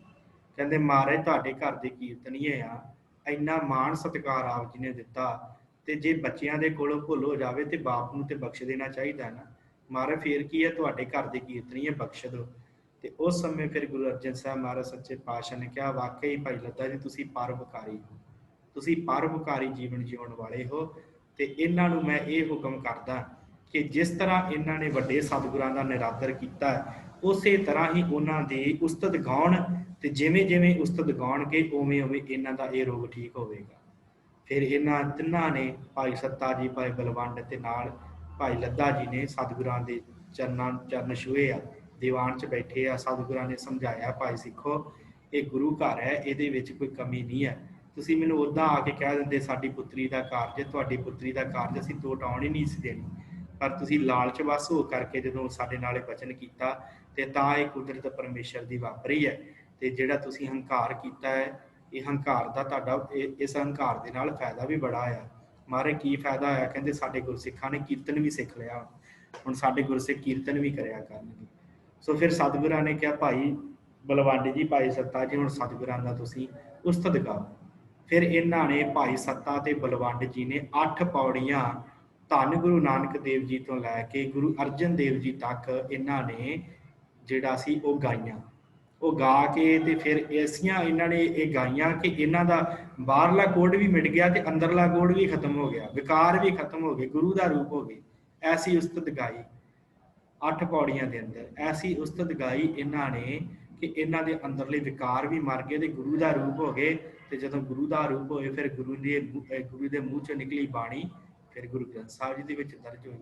ਫਿਰ ਇਹਨਾਂ ਦੀਆਂ 8 ਪੌੜੀਆਂ ਧੰਨ ਸਤਿਗੁਰੂ ਗੁਰੂ ਅਰਜਨ ਦੇਵ ਮਹਾਰਾਜ ਸੱਚੇ ਪਾਤਸ਼ਾਹ ਜੀ ਨੇ ਧੰਨ ਸ਼੍ਰੀ ਗੁਰੂ ਗ੍ਰੰਥ ਸਾਹਿਬ ਜੀ ਦੇ ਵਿੱਚ ਦਰਜ ਕੀਤੀਆਂ, ਜਿਹਨੂੰ ਗੁਰਮੁਖ ਪਿਆਰੇ ਟਿੱਕੇ ਦੀ ਵਾਰ ਕਹਿੰਦੇ ਆ, ਜੋ ਰਾਮ ਕਲੀ ਕੀ ਵਾਰ ਰਾਏ ਬਲਵੰਡ ਤਥਾ ਸੱਤੇ ਡੂਮ ਆਖੀ, ਇਸ ਨਾਮ ਦੇ ਨਾਲ ਪ੍ਰਸਿੱਧ ਵਾਰ ਹੈ। ਸੋ ਇਹ ਦੋਵੇਂ ਜਿਹੜੇ ਹਨ ਭਾਈ ਸੱਤਾ ਤੇ ਬਲਵੰਡ, ਇਹਨਾਂ ਨੇ ਗੁਰੂ ਉਸਤਤ ਕਰਕੇ ਤੇ ਇਸ ਤਰ੍ਹਾਂ ਆਪਣਾ ਜੀਵਨ ਜਿਹੜਾ ਹੈ ਉਹ ਗੁਜ਼ਾਰਿਆ। ਤੇ ਅਖੀਰਲੇ ਸਮੇਂ ਦੇ ਬਾਰੇ ਇਹਨਾਂ ਦਾ ਜ਼ਿਆਦਾ ਜਾਣਕਾਰੀ ਨਹੀਂ ਮਿਲਦੀ। ਤੇ ਸਤਿਗੁਰਾਂ ਨੇ ਜਦੋਂ ਸੰਤ ਸਤਿਗੁਰੂ ਸ਼੍ਰੀ ਗੁਰੂ ਗ੍ਰੰਥ ਸਾਹਿਬ ਜੀ ਦੀ ਬਾਣੀ ਜਿਹੜੀ ਹੈ ਲਿਖਵਾਈ ਹੈ, ਉਸ ਸਮੇਂ ਇਹਨਾਂ ਦੀਆਂ ਇਹ 8 ਪੌੜੀਆਂ ਦੀ ਇੱਕ ਵਾਰ ਜਿਹੜੀ ਹੈ ਉਹ ਸ਼੍ਰੀ ਗੁਰੂ ਗ੍ਰੰਥ ਸਾਹਿਬ ਜੀ ਦੇ ਵਿੱਚ ਦਰਜ ਕੀਤੀ ਹੈ, ਜੋ ਆਪ ਜੀ ਦੀ ਸਕਰੀਨ ਉੱਪਰ ਆ ਗਈ, ਆਪ ਜੀ ਦੇਖ ਸਕਦੇ ਹੋ। ਇਹ ਵਾਰ ਹੈ ਇਹਨਾਂ ਦੀ, ਜੋ ਰਾਮਕਲੀ ਕੀ ਵਾਰ ਰਾਏ ਬਲਵੰਡ ਤਥਾ ਸੱਤੇ ਡੂਮ ਆਖੀ ਦੇ ਨਾਮ ਦੇ ਨਾਲ ਹੈ। ਇਹ ਵਾਰ ਰਾਮਕਲੀ ਰਾਗ ਦੇ ਵਿੱਚ ਦਰਜ ਹੈ। ਨਾਉ ਕਰਤਾ ਕਾਦਰ ਕਰੇ ਕਿਉਂ ਬੋਲ ਹੋਵੇ ਜੋ ਖੀਮਦੈ, ਦੇ ਗੁਣਾ ਸਹਿਤ ਸਤ ਭੈਣ ਭਰਾਵ ਹੈ ਪਾਰੰਗਤ ਦਾਨ ਪੜੀਵਦੈ, ਨਾਨਕ ਰਾਹ ਚਲਾਇਆ ਸੱਚ ਕੋਟ ਸਤਾਣੀ ਨੀਵਦੈ, ਲਹਿਣੇ ਧਰਿਓਣ ਛੱਤ ਸਿਰ ਕਰ ਸਿਫਤੀ ਅੰਮ੍ਰਿਤ ਪੀਵਦੈ, ਮਤ ਗੁਰ ਆਤਮ ਦੇਵ ਦੀ ਖੜ ਜੋਰ ਪ੍ਰਾਕੋਇ ਜੀਵਦੈ, ਗੁਰ ਚੇਲੇ ਰਹਿ ਰਾਸ ਕੀ ਨਾਨਕ ਸਲਾਮਤ ਥੀਵਦੈ, ਸੈ ਟਿੱਕਾ ਦੋਸ ਜੀਵਦੇ। ਆਪਣੇ ਜੀਵਦਿਆਂ ਜੀ ਜਿਹੜਾ ਟਿੱਕਾ ਹੈ ਉਹ ਧੰਨ ਗੁਰੂ ਅੰਗਦ ਦੇਵ ਜੀ ਦੇ ਮਸਤਕ ਦੇ ਉੱਤੇ ਗੁਰੂ ਨਾਨਕ ਸਾਹਿਬ ਜੀ ਨੇ ਲਾਇਆ। ਲਹਿਣੇ ਦੀ ਫੇਰ ਆਈਐ ਨਾਨਕਾ ਦੋਹੀ ਕੱਟੀਐ, ਜੋਤ ਉਹਾ ਜੁਗਤ ਸਾਏ ਸਹਿ ਕਾਇਆ ਫੇਰ ਪਲਟੀ ਹੈ। ਜੋਤ ਉਹੀ ਰਹੀ, ਜੁਗਤੀ ਵੀ ਉਹੀ ਰਹੀ ਤੇ ਕਾਇਆ ਜਿਹੜੀ ਉਹ ਪਲਟ ਦਿੱਤੀ ਮਹਾਰਾਜ ਨੇ।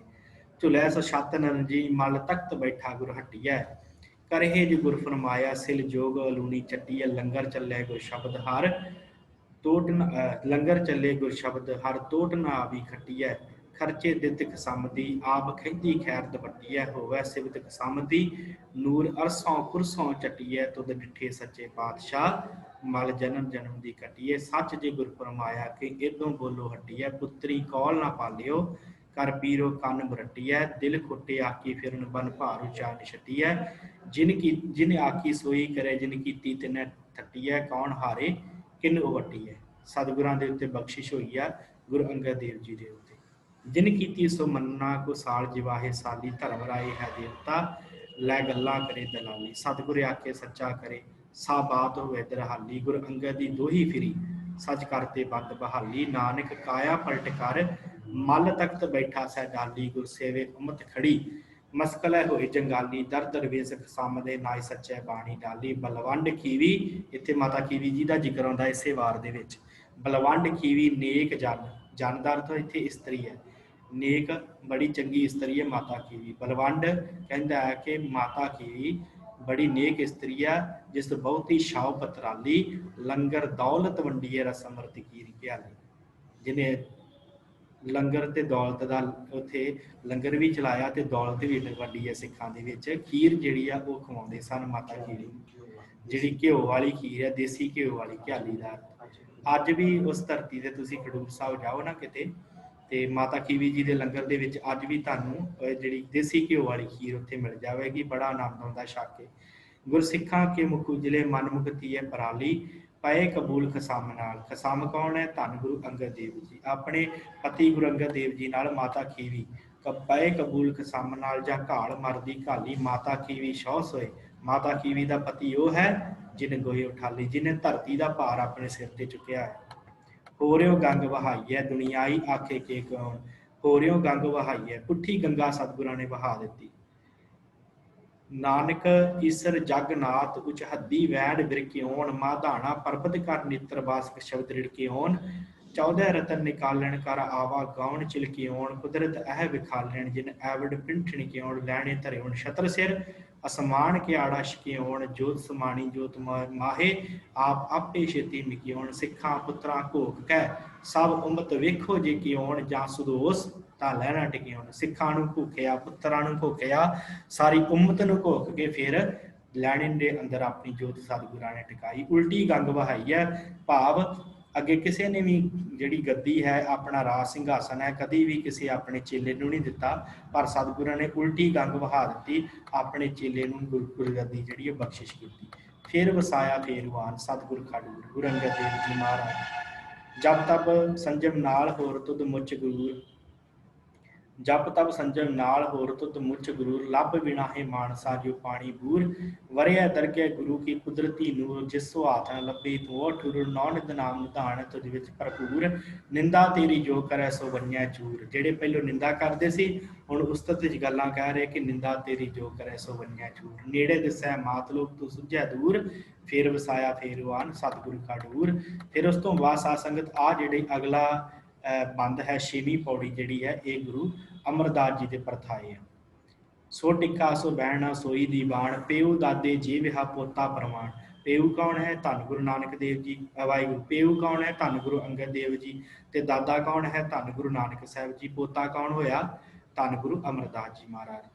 ਸੋ ਟਿੱਕਾ ਸੋ ਬਹਿਣਾ, ਉਹੀ ਟਿੱਕਾ ਤੇ ਉਹੀ ਬਹਿਣਾ, ਉਹ ਸੋਈ ਦੀ ਬਾਣ, ਉਹ ਸਾਰਾ ਕੁਛ, ਉਹ ਕਚਹਿਰੀ ਪਿਉ ਦਾਦੇ ਜੀ ਵਿਹਾ ਪੋਤਾ ਪ੍ਰਵਾਨ। ਗੁਰੂ ਅਮਰਦਾਸ ਪ੍ਰਵਾਨ ਹੋਇਆ। ਜਿਨ ਬਾਸਕ ਨੇਤਰ ਘੱਤਿਆ ਕਰਨੇ ਹੀ ਤਾਨ, ਜਿਨ ਸਮੁੰਦਰ ਲਿਆ ਕਰ ਮੇਰ ਮਧਾਨ, 14 ਰਤਨ ਨਿਕਾਲਿਆਣ ਕੀ ਤੋਣ ਚਲਾਣ, ਘੋੜਾ ਕੀਤੋ ਸਹਿਜ ਦਾ ਜਤ ਕੀਓ ਪਲਾਣ। ਸਹਿਜ ਦਾ ਘੋੜਾ ਸਤਿਗੁਰਾਂ ਨੇ ਵਰਤਿਆ, ਜਤਨ ਕੀਓ ਪਲਾਣ, ਤਨਕ ਚੜਾਇਓ ਸੱਤ ਦਾ ਜਸੰਦਾ ਬਾਣ, ਕਲ ਵਿੱਚ ਤੂੰ ਅੰਧਾਰਸਾ ਚੜਿਆ ਰਹਿ ਭਾਣ, ਸੱਤੋ ਖੇਤ ਜਮਾਇਓ ਸਤੋ ਸ਼ਾਵਾਨ। ਇਹ ਭਾਈ ਸੱਤੋ ਲਿਖਿਆ, ਭਾਈ ਸੱਤਾ ਜੀ ਦੀ ਇਹ ਵਾਰ ਦਾ ਮਤਲਬ ਉੱਪਰਲੀਆਂ 5 ਪੌੜੀਆਂ ਭਾਈ ਬਲਵੰਡ ਜੀ ਦੀਆਂ ਤੇ ਇੱਥੋਂ ਸੱਤੇ ਜੀ ਦੀ ਸ਼ੁਰੂ ਹੁੰਦੀ ਹੈ। ਸੱਤੋ ਖੇਤ ਜਮਾਇਓ ਸਤੋ ਸ਼ਾਵਾਨ, ਨਿਤ ਰਸੋਈ ਤੇਰੀ ਘਿਓ ਮੈਦਾ ਖਾਣ, ਚਾਰੇ ਕੁੰਡਾ ਸੁਜੀਓ ਸੋ ਮਨ ਮੈਂ ਸ਼ਬਦ ਪ੍ਰਵਾਨ, ਆਵਾ ਗੌਣ ਨਿਵਾਰਿਓ ਕਰ ਨਦਰ ਨਿਸ਼ਾਨ, ਔ ਤਰਿਆ ਔ ਤਾਰ ਲੈ ਸੋ ਪੁਰਖ ਸੁਜਾਨ, ਝੱਖੜ ਵਾਓ ਨ ਡੁੱਲੇ ਪਰਬਤ ਮੇਰਾਨ, ਜਾਣੇ ਬਿਰਥਾ ਜੀ ਕੀ ਜਾਣੀ ਹੁਣ ਜਾਣ, ਕਿਆ ਸਾਲਾਹੀ ਸੱਚੇ ਪਾਤਸ਼ਾਹ, ਜਾ ਤੂੰ ਸੁਗੜ ਸੁਜਾਨ, ਦਾਨ ਸਤਿਗੁਰੂ ਭਾਵ ਸੀ ਸੋ ਸੱਤੇ ਦਾਨ। ਨਾਨਕ ਵਾਹਿਗੁਰੂ ਜਾਣੇ ਬਿਰਥਾ ਜੀ ਕੀ ਜਾਣੀ ਹੁਣ ਜਾਣ, ਨਾਨਕ ਹੰਦਾ ਛਤਰ ਸਿਰ ਉਮਤ ਹੈਰਾਨ, ਸੋ ਟਿੱਕਾ ਸੋ ਬਹਿਣਾ ਸੋਈ ਦੀ ਬਾਣ, ਪਿਉ ਦਾਦੇ ਜੀਵਿਆ ਪੁੱਤਰਾ ਪ੍ਰਮਾਣ, ਧੰਨ ਧੰਨ ਰਾਮਦਾਸ ਗੁਰ ਜਿਨ ਸਿਰਿਆ ਤੁਮੈ ਸਵਾਰੇ। ਇਹ ਆਪਾਂ ਬਹੁਤ ਸ਼ਬਦ ਪੜ੍ਹਦੇ ਹਾਂ। ਇਹ ਭਾਈ ਸੱਤਾ ਜੀ ਦੀ ਇਸ ਵਾਰ ਦਾ, ਭਾਈ ਸੱਤਾ ਬਲਵੰਡ ਜੀ ਦੀ ਵਾਰ ਦਾ 7ਵੀਂ ਪੌੜੀ। ਧੰਨ ਧੰਨ ਰਾਮਦਾਸ ਗੁਰ ਜਿਨ ਸਿਰਿਆ ਤਿਨੈ ਸਵਾਰਿਆ, ਪੂਰੀ ਹੋਈ ਕਰਾਮਾਤ ਆਪ ਸਿਰਜਣਹਾਰੇ ਧਾਰਿਆ, ਸਿੱਖੀ ਅਤੇ ਸੰਗਤੀ ਪਾਰ ਬ੍ਰਹਮ ਕਰਮ ਸਕਾਰਿਆ, ਅਟਲ ਅਥਾਹ ਤੂੜ ਤੂੰ ਤੇਰਾ ਅੰਤ ਨ ਪਾਰਾ ਵਾਰਿਆ, ਜਿਨੀ ਤੂੰ ਸੇਵਿਆ ਭਉ ਕਰ ਸਿਧ ਉਤਪਾਰ ਉਤਾਰਿਆ, ਲੱਭ ਲੋਭ ਕਾਮ ਕ੍ਰੋਧ ਮੋਹ ਮਾਰ ਕੱਢੇ ਤੂੰ ਸਭ ਪਰਵਾਰਿਆ, ਧਨ ਸੁ ਤੇਰਾ ਥਾਨ ਸ ਤੇਰਾ ਪੈਸਕਾਰਿਆ, ਨਾਨਕ ਗੁਰੂ ਲੈਣਾ ਤੂੰ ਹੈ ਗੁਰ ਅਮਰ ਤੂੰ ਵਿਚਾਰੈ, ਗੁਰੂ ਡਿਠਾ ਤਾਂ ਮਨ ਸਾਧਾਰਿਆ, ਚਾਰੇ ਜਾਗੇ ਚੌਂ ਜੁਗੀ ਪੰਚਾਈ ਆਪੇ ਹੋ। ਇਹ 5ਵੇਂ ਪਾਤਸ਼ਾਹ ਜੀ ਦੇ ਪਰਥਾਏ ਪੌੜੀ ਹੈ। ਆਪੀਨੇ ਆਪ ਸਾਜਨ ਆਪੇ ਹੀ ਥੰਮ ਖਲੋਆ, ਆਪੇ ਪੱਟੀ ਕਲਮ ਆਪ ਆਪ ਲਿਖਣ ਹਾਰਾ ਹੋਆ, ਸਭ ਉਮਤ ਆਵਣ ਜਾਵਣੀ ਆਪੇ ਹੀ ਨਵਾਂ ਨਰੋਆ, ਤਖਤ ਬੈਠਾ ਅਰਜਨ ਗੁਰੂ ਸਤਿਗੁਰ ਕਾ ਖਿਵੈ ਚੰਦੋਆ, ਉਗੋਣਾ ਤੇ ਆਥਵਣਾ ਹੋ ਚਾ ਚੱਕੀ ਕੀਆਂ ਲੋਆ, ਜਿਨੀ ਗੁਰੂ ਨਾ ਸੇਵਿਓ ਮਨ ਮੁਖਾ ਪਿਆ ਮੋਆ, ਦੂਣੀ ਚੌਣੀ ਕਰਾ ਮਾ ਸੱਚੇ ਕਾ ਸੱਚਾ ਢੋਆ, ਚਾਰੇ ਜਾਗੇ ਚੌਂ ਜੁਗੀ ਪੰਚਾਈ ਨੇ ਆਪੇ ਹੋਆ। 5ਵਾਂ ਪਾਤਸ਼ਾਹ ਧੰਨ ਗੁਰੂ ਅਰਜਨ ਦੇਵ ਜੀ ਮਹਾਰਾਜ ਜਿਨ੍ਹਾਂ ਨੇ ਬਖਸ਼ਿਸ਼ ਕੀਤੀ ਇਹਨਾਂ ਭਾਈ ਸੱਤਾ ਤੇ ਭਾਈ ਬਲਵੰਡ ਜੀ ਦੇ ਉੱਤੇ। ਇਹ ਇਹਨਾਂ ਦੀ ਵਾਰ ਦਾ ਸਰੂਪ ਹੈ ਤੇ ਆਪ ਜੀ ਨੇ ਇਹਦੇ ਅਰਥ ਜ਼ਰੂਰ ਪੜ੍ਹ ਲੈਣੇ ਸਮਾਂ ਲੱਗੇ ਤੇ। ਸਤਿਗੁਰਾਂ ਦੇ ਅਗਲੇ ਜੋ ਪਿਆਰੇ ਸਿੱਖ ਹਨ ਜਿਨ੍ਹਾਂ ਦੀ ਬਾਣੀ ਧੰਨ ਸ਼੍ਰੀ ਗੁਰੂ ਗ੍ਰੰਥ ਸਾਹਿਬ ਮਹਾਰਾਜ ਦੇ ਵਿੱਚ ਦਰਜ ਹੈ, ਉਹ ਸਤਿਗੁਰਾਂ ਦੇ ਪਿਆਰੇ ਸਿੱਖ ਦਾ ਨਾਮ ਹੈ ਬਾਬਾ ਸੁੰਦਰ ਜੀ। ਬਾਬਾ ਸੁੰਦਰ ਜੀ ਜੋ ਹਨ ਉਹ ਬਾਬਾ ਮੋਹਰੀ ਜੀ ਦੇ ਪੜ ਪੋਤਰੇ ਹਨ। ਬਾਬਾ ਮੋਹਰੀ ਜੀ ਦੇ, ਵਾਹਿਗੁਰੂ, ਬਾਬਾ ਮੋਹਰੀ ਜੀ ਦੇ ਪੁੱਤਰੇ ਤੇ ਗੁਰੂ ਅਮਰਦਾਸ ਜੀ ਦੇ ਪੜ ਪੋਤਰੇ ਹਨ ਬਾਬਾ ਆਨੰਦ ਜੀ ਦੇ ਪੁੱਤਰ, ਜਿਨ੍ਹਾਂ ਦੇ ਪਰਥਾਏ ਸਤਿਗੁਰਾਂ ਨੇ ਆਨੰਦ ਸਾਹਿਬ ਬਾਣੀ ਉਚਾਰੀ ਹੈ ਨਾ, उस बाबा आनंद जी दे ये पुत्र होए आ बाबा सुंदर जी। बाबा सुंदर जी ने ये जिहड़ी महान रचना की, इस बाणी का नाम है सद। सद का अर्थ होंदा है सद्दा देना, सद घलना। जिवें किसी नूं सद्दा देंदे आ ना आपां पिंडां दे विच, अपने रीत हुंदी आ कि फलानिਆਂ ਦੇ घरे सद्दा दे आओ कि घर दे विच कोई प्रोग्राम रखिया। तो ये सद्दा है जो सतगुरां ने गुरु अमरदास जी नूं उस परमेश्वर ने घल्लिया, ते गुरु अमरदास जी ने उस परमेश्वर दे कोल जाना कीता, ते गुरु अमरदास जी ने वो सद्दा अपने गुरसिखां नूं भेजिया। वो तां भेजिया कि आओ तुसीं सारे जाने आओ मेरे कोल, ते मैनूं इत्थों विदा करो संसार दे विचों, ते हुण तुसीं धन गुरु अमरदास जी दे चरण फड़ लो। ये सद्दे दे अर्थ बनदे आ। एक सद्दा परमेश्वर वालों गुरु अमरदास जी दे कोल आया, जो सतगुरु गुरु अमरदास जी परमेश्वर कोल चले हैं, तो एक सद्दा गुरु अमरदास जी ने सिखां नूं भेजिया कि भाई आओ ते गुरु रामदास जी के चरणों के विच नमस्कार करो।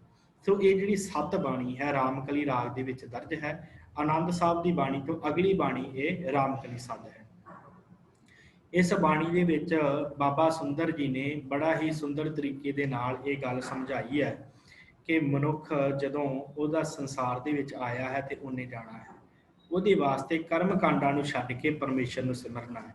तो ये नाल ही सानू इस रामकली सद दे विचों धन गुरु अमरदास जी के अंतिम समय का भी पता लगता है, तो ਉਹਦੇ नाल ही गुरु रामदास जी की गुरता गद्दी बारे भी पता लगता है कि किवें धन श्री गुरु अमरदास जी ज्योति जो समाए, तो किवें गुरु रामदास जी ने गुरता गद्दी के उत्ते बिठाया। ये सारी वारता जिहड़ी है इस रामकली सद नाम की बाणी दे विच बाबा सुंदर जी ने लिखी है। तो ये की सतगुरां ने बख्शिश की है, फजूल के कर्म कांडां नूं छड्ड के उस परमेश्वर की भगती का स्वरूप जिहड़ा इहदे विच दृढ़ करवाया कि भाई तुसीं उस अकाल पुरख नूं सिमरो। सो ये बाबा सुंदर जी जिहड़े हन, ये बाबा आनंद जी के पुत्र होए, गुरु अमरदास जी के पड़पोतरे, ते बाबा वाहिगुरू धन बाबा मोहरी जी के ये पोतरे होए। सो इन्हां दा बाद विच सतगुरु गुरु हरगोबिंद साहब सच्चे पातशाह ने जो अमृतसर की जंग लड़ी है ना, उस जंग लड़न तो बाद बाबा जी धन गुरु हरगोबिंद साहब सच्चे पातशाह उस समय जिहड़ा है इन्हां दे कोल पहुंचे आ गोइंदवाल की धरती से। इत्थे फिर बाबा सुंदर जी का देहांत होया, तो फिर उन्हों का अपने हत्थीं संस्कार धन गुरु हरगोबिंद साहब ने किया। तो ये पावन बाणी जो है वो आप जी की स्क्रीन उपर है, आप जी देख सकते हो कि इहदा सतगुरा बाबा सुंदर जी ने की ये दसना चाहया। आप विचार के अगे चलना है। रामकली सद एक ओंकार सतगुर प्रसाद, जग दाता सोए भगत वछल ते हो लोए जियो, गुर शब्द समावे अवर न जाने कोई जियो, अवरो न जाने शब्द गुर कै एक नाम ते आवे, प्रसाद नानक गुरु अंगद परम पदवी पावे। नानक की कृपा के नाल गुरु अंगद देव जी ने परम पदवी प्राप्त की। आया हकारा चलन वारा हर राम नाम समाया, जग अमर अटल अतोल ठाकुर भगत ते हर पाया। हर भाना गुर भाया गुर जावे हर प्रभा जियो। भाना सतगुरां नूं भा गया गुरु अमरदास जी नूं, ते भाना गुर भाया गुर जावे हर प्रभा जियो। सहारी दे पास सतगुरु जी चले हैं। सतगुरु करे हर पै बेनती मेरी पैज रखो अरदास जी। सतगुरां ने परमेश्वर अगे बेनती की कि हे परमेश्वर जी कृपा करो मेरी पैज रखनी करो। पैज रखो हर जने केरी हर देहो नाम नरंजनो, अंत चलदियां होए बेली जमदूत काल निखंजनो। हे सतगुरु परमेश्वर जी कृपा करो मेरी पैज रखो, मैनू जमा की जिहड़ी है वो जमकाल निखंजनो, मेरे लागे जमकाल ना हो, आप जी बेली हो मेरे मित्र बनो। सतगुरु की बेनती पाई हर प्रभ सुनी अरदास जियो, हर तार कृपा सतगुरु मिलाया तन तन कह शाबाश जियो। परमेश्वर ने अपने नाल मिला लिया गुरु अमरदास जी नूं। मेरे सिख सुनो पुत भाईओ मेरे हर भाणा आओ मैं पा जियो। पहला भाणा पहला सदा है परमेश्वर नूं कि महाराज मैं तुहाडे कोल आ रहा कृपा करो मेरी पैज रखो। हुण दूसरा भाणा दूसरा सद जिहड़ा है वो अपने पुत्रां नूं अपने सिखां नूं, मेरे सिख सुनो पुत भाईओ, मेरे भाईओ मेरे पुत्रो मेरे सिखो सुनो, उन्होंने सदा दिता मेरे हर भाणा आओ मैं पास जियो, मेरे पास आओ हर भाणा गुरु भाया मेरा हर प्रभ करे शाबाश जियो। भगत सतगुरु पुरख जोई जिस हर प्रभ भाणा भावे, असल भगत सतगुरु पुरख असली वही है जिन्होंने परमेश्वर का भाई पा जाए। आनंद अनहद वजे वाजे हर आप गल मिलावे तुसी पुत भाई परिवार मेरा मन वेखो कर निर्जास जियो तुर लिखिया परवाना फिरे नाही गुर जाए हर प्रापा जियो। सतगुरु कहते भाई अपने मन च विचार करके देखो तुसी मेरा पुत मेरे पुत्र हो भाई हो मेरा परिवार हो पर एक गल याद रखो कि जाना सारिया ने है।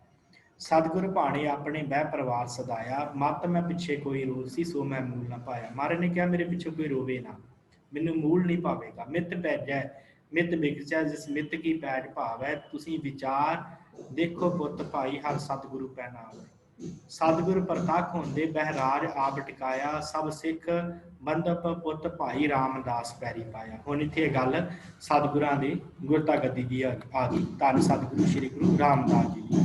अंते सतगुरु बोलिया मैं पिछे कीर्तन करियो निर्वाण जियो। हुण ये जो मर्यादा बनी है अपनी सिख रहत मर्यादा वो ये आधार से बनी हुई है कि की करना है मनुख के अंतले समय। अंते सतगुरु बोलिया सतगुरु ने अंतले समय कहा कि भाई कीर्तन करना निर्वाण कीर्तन गाना है। केसो गोपाल पंडित सदियो हर हर कथा पढ़े पुराण जियो। ਜਿਹੜੇ ਗੁਰਮੁਖ ਪਿਆਰੇ ਹਨ ਉਹਨਾਂ ਨੂੰ ਸੱਦਣਾ। ਇੱਥੇ ਕੇਸੋ ਗੋਪਾਲ ਪੰਡਤ ਜਿਹੜੀ ਕਿਸੇ ਪੰਡਤ ਦੀ ਗੱਲ ਨਹੀਂ ਕੀਤੀ ਕਿਉਂਕਿ ਇੱਥੇ ਜਦੋਂ ਆਪਾਂ ਇਹਨੂੰ ਵਿਚਾਰਦੇ ਆ ਨਾ ਉਹ ਕਿਸੇ ਤਰ੍ਹਾਂ ਦੀ ਕੋਈ ਹਰ ਨਾਮ ਦੀ ਕੋਈ ਪੁਰਾਣ ਹੀ ਨਹੀਂ ਹੈਗੀ। ਹਰ ਹਰ ਕਥਾ ਪੜ੍ਹੇ ਪੁਰਾਣ ਜੀਓ ਕਿਉਂਕਿ ਪੁਰਾਣਾਂ ਦੇ ਜਿੰਨੇ ਵੀ ਨਾਮ ਹਨ ਉਹਨਾਂ ਨਾਮਾਂ ਦੇ ਵਿੱਚ ਕੋਈ ਹਰ ਨਾਮ ਦੀ ਪੁਰਾਣ ਹੈ ਹੀ ਨਹੀਂ। ਕੇਸੋ ਗੋਪਾਲ ਕੌਣ ਹੈ? ਕੇਸਵ ਪਰਮੇਸ਼ਵਰ ਅਕਾਲ ਪੁਰਖ ਗੋਪਾਲ ਉਹ ਵਾਹਿਗੁਰੂ ਦੇ ਗੁਣ ਗਾਉਣ ਵਾਲੇ। ਕੇਸੋ ਗੋਪਾਲ ਪੰਡਤ ਜਿਹੜੇ ਸਿਆਣੇ ਲੋਕ ਆ ਵਿਦਵਾਨ ਲੋਕ ਆ ਉਹਨਾਂ ਨੂੰ ਸੱਦੋ ਜਿਹੜੇ ਹਰੀ ਨਾਮ ਦੀ ਕਥਾ ਕਰ ਹਰ ਹਰ ਕਥਾ ਪੜ੍ਹੇ ਪੁਰਾਣ ਜੀਓ ਜਿਹੜੇ ਹਰੀ ਦੀ ਕਥਾ ਪੜ੍ਹ ਕੇ ਸੁਣਾਉਣ। ਹਰ ਕਥਾ ਪੜ੍ਹੀਏ ਹਰ ਨਾਮ ਸੁਣੀਏ ਬੇਬਾਨ ਹਰ ਰੰਗ ਗੁਰ ਭਾਵੇ ਪਿੰਡ ਪਤਲ ਕਿਰਿਆ ਦੀਵਾ ਫੁੱਲ ਹਰ ਸਰ ਪਾਵੇ। ਹਰੀ ਸਰ ਪਾਉਣੇ ਆ ਕਿਸੇ ਤਰ੍ਹਾਂ ਦਾ ਕੋਈ ਪਿੰਡ ਪਤਲ ਕਿਰਿਆ ਵਗੈਰਾ ਨਹੀਂ ਕਰਨੀ। ਹਰ ਭਾਇਆ ਸਤਿਗੁਰੂ ਬੋਲਿਆ ਹਰ ਮਿਲਿਆ ਪੁਰਖ ਸੁਜਾਨ ਜੀਓ ਰਾਮਦਾਸ ਸੋਢੀ ਤਿਲਕ ਦੀਆ ਗੁਰ ਸ਼ਬਦ ਸੱਚ ਨਿਸ਼ਾਨ ਜੀ। ਸਤਿਗੁਰਾਂ ਨੇ ਜਿਹੜਾ ਤਿਲਕ ਹੈ ਉਹ ਗੁਰੂ ਰਾਮਦਾਸ ਜੀ ਨੂੰ ਦੇ ਦਿੱਤਾ। ਸਤਿਗੁਰ ਪੁਰਖ ਨੇ ਬੋਲਿਆ ਗੁਰਸਿੱਖਾਂ ਮੰਨ ਲਈ ਰਜਾਏ ਜੀ। ਸਾਰੇ ਗੁਰਸਿੱਖਾਂ ਨੇ ਸਤਿਗੁਰੂ ਦੀ ਰਜਾ ਮੰਨ ਲਈ ਹੈ। ਧੰਨ ਗੁਰੂ ਅਮਰਦਾਸ ਜੀ ਦੀ ਮੋਹਰੀ ਪੁੱਤ ਸਨਮੁਖ ਹੋਆ ਰਾਮਦਾਸ ਹੈ ਪੈਰੀ ਪਾਏ ਜੀ। ਸਭ ਤੋਂ ਪਹਿਲਾਂ ਬਾਬਾ ਮੋਹਰੀ ਜੀ ਸਾਹਮਣੇ ਹੋਏ ਆ ਤੇ ਉਹਨਾਂ ਨੇ ਸਤਿਗੁਰਾਂ ਦੇ ਚਰਨਾਂ ਦੇ ਉੱਤੇ ਮੱਥਾ ਟੇਕਿਆ ਹੈ। ਧੰਨ ਗੁਰੂ ਰਾਮਦਾਸ ਜੀ ਦੇ ਚਰਨਾਂ ਤੇ ਸਭ ਪਵੇ ਪੈਰੀ ਸਤਿਗੁਰੂ ਕੇਰੀ ਜਿੱਥੇ ਗੁਰੂ ਆਪ ਰੱਖਿਆ। ਸਾਰੇ ਸਤਿਗੁਰਾਂ ਦੇ ਚਰਨੀ ਪੈ ਗਏ ਜਿੱਥੇ ਸਤਿਗੁਰੂ ਗੁਰੂ ਅਮਰਦਾਸ ਜੀ ਨੇ ਆਪਣਾ ਆਪ ਟਿਕਾ ਦਿੱਤਾ। ਕੋਈ ਕਰ ਵਕੀਲੀ ਨਿਵੈ ਨਾਹੀ ਫਿਰ ਸਤਿਗੁਰੂ ਆਣ ਮਿਲਾਇਆ। ਜਿਨ੍ਹਾਂ ਨੇ ਵਕੀਲੀ ਕੀਤੀ ਆ ਜਿਹੜੇ ਕਹਿੰਦੇ ਕਿ ਸਾਨੂੰ ਗੁਰਤਾ ਮਿਲਣੀ ਚਾਹੀਦੀ ਬਾਬਾ ਮੋਹਨ ਜੀ ਨੇ ਵੀ ਉਦੋਂ ਇਹ ਗੱਲ ਕਹੀ ਸੀ ਕਿ ਮੈਨੂੰ ਗੁਰਤਾ ਮਿਲਣੀ ਚਾਹੀਦੀ ਹੈ। ਇਸੇ ਤਰ੍ਹਾਂ ਜਿਨ੍ਹਾਂ ਨੇ ਵਕੀਲੀ ਕੀਤੀ ਕੋਈ ਕਰ ਵਕੀਲੀ ਨਿਵੈ ਨਾਹੀ ਫਿਰ ਸਤਿਗੁਰ ਆਣ ਨਿਵਾਇਆ। ਫਿਰ ਉਸ ਤੋਂ ਬਾਅਦ ਉਹਨਾਂ ਨੂੰ ਨਿਵਣਾ ਪਏਗਾ। ਮਹਾਰਾਜ ਨੇ ਕਿਹਾ ਫਿਰ ਸਤਿਗੁਰਾਂ ਨੇ ਆਪੇ ਉਹਨਾਂ ਨੂੰ ਨੀਵੇਂ ਕਰ ਦੇਣਾ। ਹਰ ਗੁਰ ਹੈ ਭਾਣਾ ਦੀ ਵਡਿਆਈ ਧੁਰ ਲਿਖਿਆ ਲੇਖ ਰਜਾਈ ਜੀਓ ਕਹੈ ਸੁੰਦਰ ਸੁਨੋ ਸੰਤੋ ਸਭ ਜਗਤ ਪੈਰੀ ਪਾਏ ਜੀਓ। ਸਾਰਾ ਜਗਤ ਧੰਨ ਸ਼੍ਰੀ ਗੁਰੂ ਰਾਮਦਾਸ ਜੀ ਦੇ ਚਰਨਾਂ 'ਚ ਬਿਠਾ ਕੇ ਧੰਨ ਗੁਰੂ ਅਮਰਦਾਸ ਜੀ ਮਹਾਰਾਜ ਸੱਚੇ ਪਾਤਸ਼ਾਹ ਆਪਣੇ ਜੀਂਦਿਆਂ ਜੀ ਗੁਰਤਾ ਗੱਦੀ ਬਖਸ਼ ਕੇ ਆਪ ਜੋਤੀ ਜੋਤ ਸਮਾ ਗਏ ਹਨ। ਸੋ ਸਾਧ ਸੰਗਤ ਇਸ ਤਰ੍ਹਾਂ ਇਹ ਰਾਮਕਲੀ ਸਾਹਿਬ ਦਾ ਜਿਹੜਾ ਵਾਰਤਕ ਹੈ ਆਪ ਜੀ ਨੇ ਇਹਦੇ ਵੀ ਅਰਥ ਜਿਹੜੇ ਆ ਉਹ ਵਾਚ ਲੈਣਾ। ਸੋ ਅਗਲੇ 2-3 ਗੁਰਸਿੱਖਾਂ ਦੀ ਜੋ ਪ੍ਰਮਾਣਿਕ ਬਾਣੀ ਜਿਹੜੀ ਆ ਉਹ ਮੰਨੀ ਜਾਂਦੀ ਹੈ ਧੰਨ ਸ਼੍ਰੀ ਗੁਰੂ ਗ੍ਰੰਥ ਸਾਹਿਬ ਦੇ ਵਿੱਚ ਕਿ ਇਹਨਾਂ 3 ਗੁਰਸਿੱਖਾਂ ਦੀ ਬਾਣੀ ਦਰਜ ਹੈ। ਸੋ ਅਗਲਿਆਂ ਦੇ ਬਾਰੇ ਥੋੜ੍ਹਾ ਜਿਹਾ ਜਿਹੜਾ ਹੈ ਉਹ ਆਪਾਂ ਕਿਉਂਕਿ ਜੀਵਨ ਆਪਾਂ ਬਾਬਾ ਮਰਦਾਨਾ ਜੀ ਦਾ ਵਿਚਾਰਿਆ ਹੈ ਤੇ ਆਪਾਂ ਥੋੜ੍ਹਾ ਜਿਹਾ ਉਹੀ ਵਿਚਾਰ ਲੈਣੀ ਹੈ ਕਿ ਕਿਉਂ ਮੰਨੀ ਜਾਂਦੀ ਹੈ ਬਾਣੀ ਤੇ ਕਿਉਂ ਨਹੀਂ ਮੰਨੀ ਜਾਂਦੀ, ਕੀ ਕਾਰਨ ਹੈ ਤੇ ਕੀ ਨਹੀਂ ਕਾਰਨ, ਉਹ ਵਿਚਾਰ ਕੇ ਆਪਾਂ ਸਮਾਪਤੀ ਵੱਲ ਵਧਣਾ ਹੈ। ਭਾਈ ਮਰਦਾਨਾ ਜੀ ਦੇ ਜੋ ਸ਼ਲੋਕ ਲਿਖਿਆ ਨਾ ਜਿਵੇਂ ਸ਼ਲੋਕ ਮਹੱਲਾ ਪਹਿਲਾ ਆਉਂਦਾ ਹੈ ਉਸ ਤਰ੍ਹਾਂ ਇਹ ਸ਼ਬਦ ਮਿਲਦਾ ਹੈ ਕਿ ਸ਼ਲੋਕ ਮਰਦਾਨਾ ਪਹਿਲਾ 2 ਜਗ੍ਹਾ ਦੇ ਉੱਤੇ ਆਇਆ। ਇਹਦਾ ਕਰਕੇ ਕੁਝ ਵਿਦਵਾਨ ਮੰਨਦੇ ਆ ਕਿ ਇਹ ਜਿਹੜੀ ਬਾਣੀ ਹੈ ਇਹ ਭਾਈ ਮਰਦਾਨਾ ਜੀ ਦੀ ਹੈ ਕਿਉਂਕਿ ਸ਼ਲੋਕ ਮਰਦਾਨਾ ਪਹਿਲਾ ਕਰਕੇ ਦਰਜ ਹੈ ਕਿ ਜਿਹੜਾ ਮਰਦਾਨਾ ਧੰਨ ਗੁਰੂ ਨਾਨਕ ਸਾਹਿਬ ਜੀ ਪਹਿਲੇ ਪਾਤਸ਼ਾਹ ਨਾਲ ਰਿਹਾ ਉਸ ਦੀ ਬਾਣੀ ਹੈ, ਇਹ ਤਾਂ ਕਰਕੇ ਲਿਖਿਆ ਹੈ। ਕੁਝ ਵਿਦਵਾਨ ਇਹ ਗੱਲ ਮੰਨਦੇ ਆ ਕਿ ਨਹੀਂ ਇਹ ਜਿਹੜੀ ਬਾਣੀ ਹੈ ਭਾਈ ਮਰਦਾਨਾ ਜੀ ਨੂੰ ਸੰਬੋਧਨ ਹੋ ਕੇ ਧੰਨ ਗੁਰੂ ਨਾਨਕ ਸਾਹਿਬ ਜੀ ਨੇ ਉਚਾਰਨ ਕੀਤੀ ਹੈ। ਇਹ ਗੱਲ ਜ਼ਿਆਦਾ ਮੰਨਣ ਦੇ ਵਿੱਚ ਆਉਂਦੀ ਹੈ ਕਿ ਇਹ ਬਾਣੀ 3 ਸ਼ਲੋਕ ਜਿਹੜੇ ਹਨ ਇਹ ਭਾਈ ਮਰਦਾਨਾ ਜੀ ਨੂੰ ਸੰਬੋਧਨ ਹੋ ਕੇ ਧੰਨ ਗੁਰੂ ਨਾਨਕ ਸਾਹਿਬ ਜੀ ਨੇ ਆਪ ਜਿਹੜੀ ਗਾਇਨ ਕੀਤੀ ਹੈ। ਕਿਉਂ? ਉਹ ਕਹਿੰਦੇ ਆ ਕਿ ਗੁਰੂ ਨਾਨਕ ਸਾਹਿਬ ਜੀ ਦਾ ਨਾਮ ਜਿਹੜਾ ਹੈ ਨਾ ਵਿੱਚ ਪਦ ਨਾਨਕ ਆਉਂਦਾ ਹੈ, ਉਹਦਾ ਕਰਕੇ ਇਹ ਬਾਣੀ ਗੁਰੂ ਨਾਨਕ ਸਾਹਿਬ ਜੀ ਦੀ ਹੈ ਨਾ ਕਿ ਭਾਈ ਮਰਦਾਨਾ ਜੀ ਦੀ। ਕਿਉਂਕਿ ਭਾਈ ਮਰਦਾਨਾ ਜੀ ਨੇ ਗੁਰੂ ਨਾਨਕ ਸਾਹਿਬ ਜੀ ਦਾ ਨਾਮ ਨਹੀਂ ਸੀ ਵਰਤਣਾ ਜੇ ਉਹਨਾਂ ਦਾ ਆਪਣਾ ਸ਼ਲੋਕ ਹੁੰਦਾ। ਜਦੋਂ ਆਪਾਂ ਵਿੱਚ ਬਾਣੀ ਦੇ ਪੜ੍ਹਦੇ ਹਾਂ ਨਾਨਕ ਪਦ ਆਉਂਦਾ ਹੈ, ਇਸ ਕਰਕੇ ਉਹ ਇਹ ਗੱਲ ਨੂੰ ਮੰਨਦੇ ਆ। ਸੋ ਇਸੇ ਤਰ੍ਹਾਂ ਹੀ ਜਿਹੜਾ ਮਰਦਾਨਾ ਪਹਿਲਾ ਹੈ, ਕਹਿੰਦੇ ਵੀ 2-3 ਸ਼ਲੋਕ ਆ। ਇੱਕ ਸ਼ਲੋਕ ਦੇ ਉੱਤੇ ਸਰਲੇਖ ਵੀ ਮਰਦਾਨਾ ਪਹਿਲਾ ਹੈ ਤੇ ਦੂਸਰੇ ਸ਼ਲੋਕ ਦੇ ਉੱਤੇ ਵੀ ਮਰਦਾਨਾ ਪਹਿਲਾ ਹੈ। ਕਹਿੰਦੇ ਵੀ ਫਿਰ ਜੇ ਮਰਦਾਨੇ ਦਾ ਇਹ ਪਹਿਲਾ ਸ਼ਲੋਕ ਹੁੰਦਾ ਤੇ ਦੂਸਰਾ ਸ਼ਲੋਕ ਅੱਗੇ ਹੁੰਦਾ ਤੇ ਫਿਰ ਉਹਦੇ ਕੇ 2 ਅੰਕ ਪੈਣਾ ਸੀ। ਇਸ ਕਰਕੇ ਕਹਿੰਦੇ ਕਿ ਇਹ ਬਾਣੀ ਗੁਰੂ ਨਾਨਕ ਸਾਹਿਬ ਜੀ ਦੀ ਹੈ। ਹੋ ਸਕਦਾ ਹੈ ਕਿ ਭਾਈ ਮਰਦਾਨਾ ਜੀ ਨੇ ਕਿਤੇ ਕਿਸੇ ਗੁਰਮੁਖ ਪਿਆਰੇ ਨੂੰ, ਕਿਉਂਕਿ ਸ਼ਰਾਬ ਦੇ ਨਾਲ ਸੰਬੰਧਿਤ ਹੈ ਜਿਹੜੇ ਸ਼ਲੋਕ ਹਨ, ਕਿ ਕਿਤੇ ਕਿਸੇ ਗੁਰਮੁਖ ਪਿਆਰਾ ਕੋਈ ਸ਼ਰਾਬ ਪੀਣ ਵਾਲਾ ਕੋਈ ਹੋਊਗਾ, ਉਹਨੂੰ ਭਾਈ ਮਰਦਾਨਾ ਜੀ ਨੇ ਸਮਝਾਇਆ ਹੋਵੇਗਾ ਆਪਣੇ ਸ਼ਬਦਾਂ ਦੇ ਵਿੱਚ ਬੜੇ ਸੁੰਦਰ ਤਰੀਕੇ ਦੇ ਨਾਲ, ਤੇ ਉਹ ਸ਼ਬਦ ਜਿਹੜੇ ਹਨ ਉਹ ਗੁਰੂ ਨਾਨਕ ਸਾਹਿਬ ਜੀ ਨੂੰ ਪਸੰਦ ਆ ਗਏ ਸਮਝਾਉਣ ਦਾ ਤਰੀਕਾ। ਤੇ ਜਦੋਂ ਸਮਝਾਉਣ ਦਾ ਤਰੀਕਾ ਪਸੰਦ ਆਇਆ ਤੇ ਧੰਨ ਗੁਰੂ ਨਾਨਕ ਸਾਹਿਬ ਜੀ ਨੇ, ਹੋ ਸਕਦਾ ਹੈ ਕਿ ਉਸ ਸ਼ਬਦਾਂ ਦੇ ਵਿੱਚ ਕੋਈ ਕਾਂਟ ਛਾਂਟ ਕਰਕੇ ਤੇ ਉਹਨੂੰ ਸਤਿਗੁਰਾਂ ਨੇ ਭਾਈ ਮਰਦਾਨਾ ਜੀ ਦੇ ਨਾਮ ਦੇ ਉੱਤੇ ਜਿਹੜਾ ਉਚਾਰਨ ਕਰਕੇ ਸ਼ਲੋਕ ਬਿਹਾਗੜੇ ਰਾਗ ਦੇ ਵਿੱਚ ਸ਼ਲੋਕਾਂ ਦੇ ਵਿੱਚ ਜੋ ਸਤਿਗੁਰੂ ਗੁਰੂ ਅਰਜਨ ਸਾਹਿਬ ਨੇ ਦਰਜ ਕੀਤਾ, ਉੱਥੇ ਇਹ ਸਤਿਗੁਰਾਂ ਨੇ ਦਰਜ ਕਰ ਦਿੱਤਾ ਹੋਵੇ, ਲਿਖ ਦਿੱਤਾ ਹੋਵੇ। ਸੋ ਇਸ ਤਰ੍ਹਾਂ ਇਹ ਗੱਲ ਮੰਨੀ ਜਾਂਦੀ ਹੈ। ਉਹ ਕਿਹੜੇ ਸ਼ਲੋਕ ਹਨ ਉਹ ਆਪਾਂ ਵੇਖ ਲਈਏ ਇੱਕ ਵਾਰੀ, ਤਾਂ ਕਿ ਥੋੜਾ ਜਿਹਾ ਆਪਾਂ ਨੂੰ ਹੋਰ ਇੱਕ ਜਾਣਕਾਰੀ ਸਾਂਝੀ ਹੋ ਜੇ, ਹੋਰ ਗੱਲ ਕਲੀਅਰ ਹੋ ਗਈ, ਫਿਰ ਆਪਾਂ ਸਮਾਪਤੀ ਕਰਦੇ ਹਾਂ। ਬਸ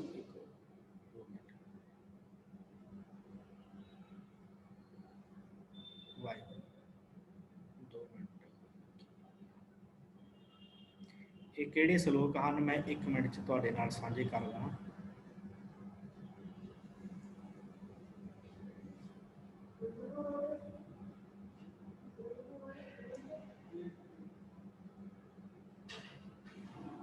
ਹਾਂਜੀ ਵਾਹਿਗੁਰੂ।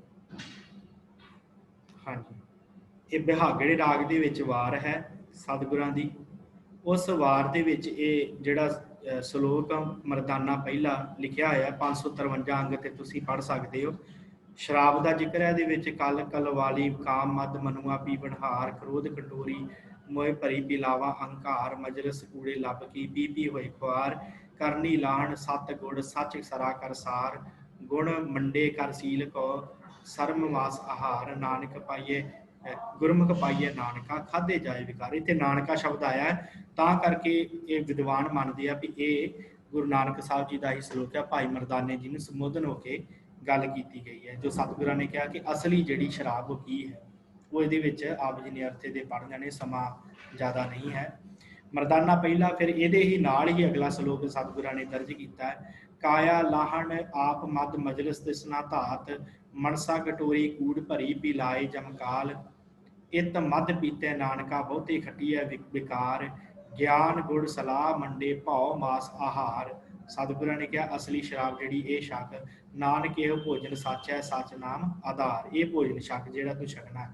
ਇਹ 2 ਸ਼ਲੋਕ ਇੱਥੇ ਖਤਮ ਹੁੰਦੇ ਆ। ਅਗਲਾ ਤੀਸਰਾ ਸ਼ਲੋਕ ਹੈ। ਕਾਇਆ ਲਾਹਣ ਆਪ ਮਦ ਅੰਮ੍ਰਿਤ ਤਿਸਕੀ ਧਾਰ, ਸਤ ਸੰਗਤ ਸਿਉ ਮਿਲਾਪ ਹੋਏ, ਲਿਵ ਕਟੋਰੀ ਅੰਮ੍ਰਿਤ ਭਰੀ ਪੀ ਪੀ ਕਟੇ ਵਿਕਾਰ। ਸੋ ਇਹ 3 ਸ਼ਲੋਕ ਜਿਹੜੇ ਆ ਇਹ ਮਰਦਾਨਾ ਪਹਿਲਾ ਦੇ ਨਾਮ ਦੇ ਨਾਲ, ਜਿਵੇਂ ਆ ਦੇਖੋ ਇੱਥੇ ਵੀ ਸ਼ਲੋਕ ਮਰਦਾਨਾ ਪਹਿਲਾ ਲਿਖਿਆ ਹੋਇਆ ਹੈ, ਆ ਦੇਖ ਸ਼ਲੋਕ ਮਰਦਾਨਾ ਪਹਿਲਾ ਲਿਖਿਆ ਹੋਇਆ ਹੈ ਤੇ ਇੱਥੇ ਵੀ ਮਰਦਾਨਾ ਪਹਿਲਾ ਲਿਖਿਆ ਹੈ। ਉਹ ਵਿਦਵਾਨ ਮੰਨਦੇ ਆ ਵੀ ਜੇ ਇੱਥੇ ਮਰਦਾਨਾ ਪਹਿਲਾ ਕਰਕੇ ਸ਼ਲੋਕ ਹੈ ਤੇ ਇਹ ਮਰਦਾਨੇ ਦਾ ਇੱਕ ਇਹ ਸ਼ਲੋਕ ਹੈ, ਤੇ ਫਿਰ ਇੱਥੇ ਉਹ ਕਹਿੰਦੇ ਸੀ ਮਰਦਾਨਾ ਦੂਜਾ ਹੋਣਾ ਚਾਹੀਦਾ ਕਿ ਦੂਜਾ ਸ਼ਲੋਕ ਹੈ। ਪਰ ਗੁਰਮੁਖ ਪਿਆਰੇ ਕਹਿੰਦੇ ਆ ਕਿ ਇਹ ਮਰਦਾਨਾ ਪਹਿਲਾ ਤਾਂ ਲਿਖਿਆ ਕਿ ਉਹ ਭਾਈ ਮਰਦਾਨਾ ਹੈ ਜਿਹੜਾ ਗੁਰੂ ਨਾਨਕ ਸਾਹਿਬ ਜੀ ਦੇ ਨਾਲ ਰਿਹਾ, ਕਿਉਂਕਿ ਉਸ ਤੋਂ ਬਾਅਦ ਵੀ ਕਈ ਮਰਦਾਨੇ ਹੋਏ ਆ। ਇਸ ਕਰਕੇ ਉਹ ਕਹਿੰਦੇ ਵੀ ਇਹ ਉਹ ਮਰਦਾਨੇ ਦੇ ਪਰਥਾਏ, ਕੁਝ ਕਹਿੰਦੇ ਲਿਖਿਆ ਤੇ ਕੁਝ ਗੁਰਮੁਖ ਪਿਆਰੇ ਮੰਨਦੇ ਕਿ ਇਹ ਭਾਈ ਮਰਦਾਨਾ ਜੀ ਦਾ ਹੀ ਸ਼ਲੋਕ ਹੈ। ਪਰ ਜਿਆਦੀ ਸਹਿਮਤੀ ਜਿਹੜੀ ਹੈ ਉਹ ਇਸ ਗੱਲ ਨਾਲ ਹੈ ਕਿ ਇਹ ਸਤਿਗੁਰੂ ਗੁਰੂ ਨਾਨਕ ਸਾਹਿਬ ਜੀ ਨੇ ਭਾਈ ਮਰਦਾਨਾ ਜੀ ਨੂੰ ਸੰਬੋਧਨ ਕਰਕੇ ਜਾਂ ਭਾਈ ਮਰਦਾਨਾ ਜੀ ਦੇ ਪਰਥਾਏ ਇਹ ਸ਼ਬਦ ਉਚਾਰਿਆ ਹੈ। ਸੋ ਸਾਧ ਸੰਗਤ, ਇਹ ਆਪਾਂ ਅੱਜ ਗੁਰਸਿੱਖਾਂ ਦੀ ਗੱਲ ਕੀਤੀ ਹੈ। ਇੰਨੀਆਂ ਕੁ ਬੇਨਤੀਆਂ ਆਪ ਜੀ ਨੇ ਪ੍ਰਵਾਨ ਕਰਨੀਆਂ। ਸਮਾਂ ਵਧੇਰੇ ਹੋ ਗਿਆ ਹੈ। ਜੇ ਆਪ ਜੀ ਨੇ ਕੋਈ ਸਵਾਲ ਕਰਨਾ ਹੈ, ਕੁਝ ਪੁੱਛਣਾ ਹੈ ਤੇ ਉਹ ਆਪ ਜੀ ਪੁੱਛ ਸਕਦੇ ਹੋ। ਇਹਦੇ ਨਾਲ ਹੀ ਕੱਲ ਨੂੰ ਆਪਾਂ ਜੋ ਗੁਰਬਾਣੀ ਦੇ ਵਿੱਚ ਅਸ਼ਟਪਦੀਆਂ, ਸੋਲ੍ਹੇ ਜਾਂ ਹੋਰ ਜਿੰਨੇ ਤਰ੍ਹਾਂ ਦੇ ਪਦ ਆਏ ਆ ਜੋ ਸਿਰਲੇਖ ਅਧੀਨ ਬਾਣੀਆਂ ਹਨ, ਉਹਨਾਂ ਦੇ ਬਾਰੇ ਆਪਾਂ ਵਿਚਾਰ ਕਰਨੀ ਕਿ ਅਸ਼ਟਪਦੀਆਂ ਦਾ ਕੀ ਅਰਥ ਹੁੰਦਾ ਹੈ, ਸ਼ੰਤ ਦਾ ਕੀ ਅਰਥ ਹੁੰਦਾ ਹੈ, ਉਹ ਆਪਾਂ ਵਿਚਾਰ ਕੱਲ ਦੀ ਕਲਾਸ 'ਚ ਕਰਨੀ ਹੈ। ਸੋ ਇੰਨੀਆਂ ਕੁ ਬੇਨਤੀਆਂ ਆਪ ਜੀ ਨੇ ਪ੍ਰਵਾਨ ਕਰਨੀਆਂ। ਜੇ ਆਪ ਜੀ ਨੇ ਕੁਝ ਪੁੱਛਣਾ ਹੈ ਤਾਂ ਮੈਂ ਕਾਊਂਟ ਕਰਕੇ ਪੁੱਛ ਸਕਦੇ ਹੋ। ਉਪਰੰਤ ਸਮਾਪਤੀ ਹੈ ਜੀ। ਵਾਹਿਗੁਰੂ ਵਾਹਿਗੁਰੂ। ਠੀਕ ਹੈ ਸਾਧ ਸੰਗਤ, ਆਪ ਸਭ ਸੰਗਤ ਦਾ ਧੰਨਵਾਦ। ਇਸੇ ਤਰ੍ਹਾਂ ਆਪ ਜੀ ਨੇ ਸ਼ਾਮ ਦੀ ਕਲਾਸ 'ਚ ਸੁਖਮਨੀ ਸਾਹਿਬ ਦੀ ਬਾਣੀ ਦੀ ਵਿਚਾਰ ਚੱਲ ਰਹੀ ਹੈ, ਇਸੇ ਤਰ੍ਹਾਂ ਜੁੜਦੇ ਰਹਿਣਾ। ਬੁਲਾਓ ਫਤਿਹ ਜੀ। ਵਾਹਿਗੁਰੂ ਜੀ ਕਾ ਖਾਲਸਾ, ਵਾਹਿਗੁਰੂ ਜੀ ਕੀ ਫਤਿਹ।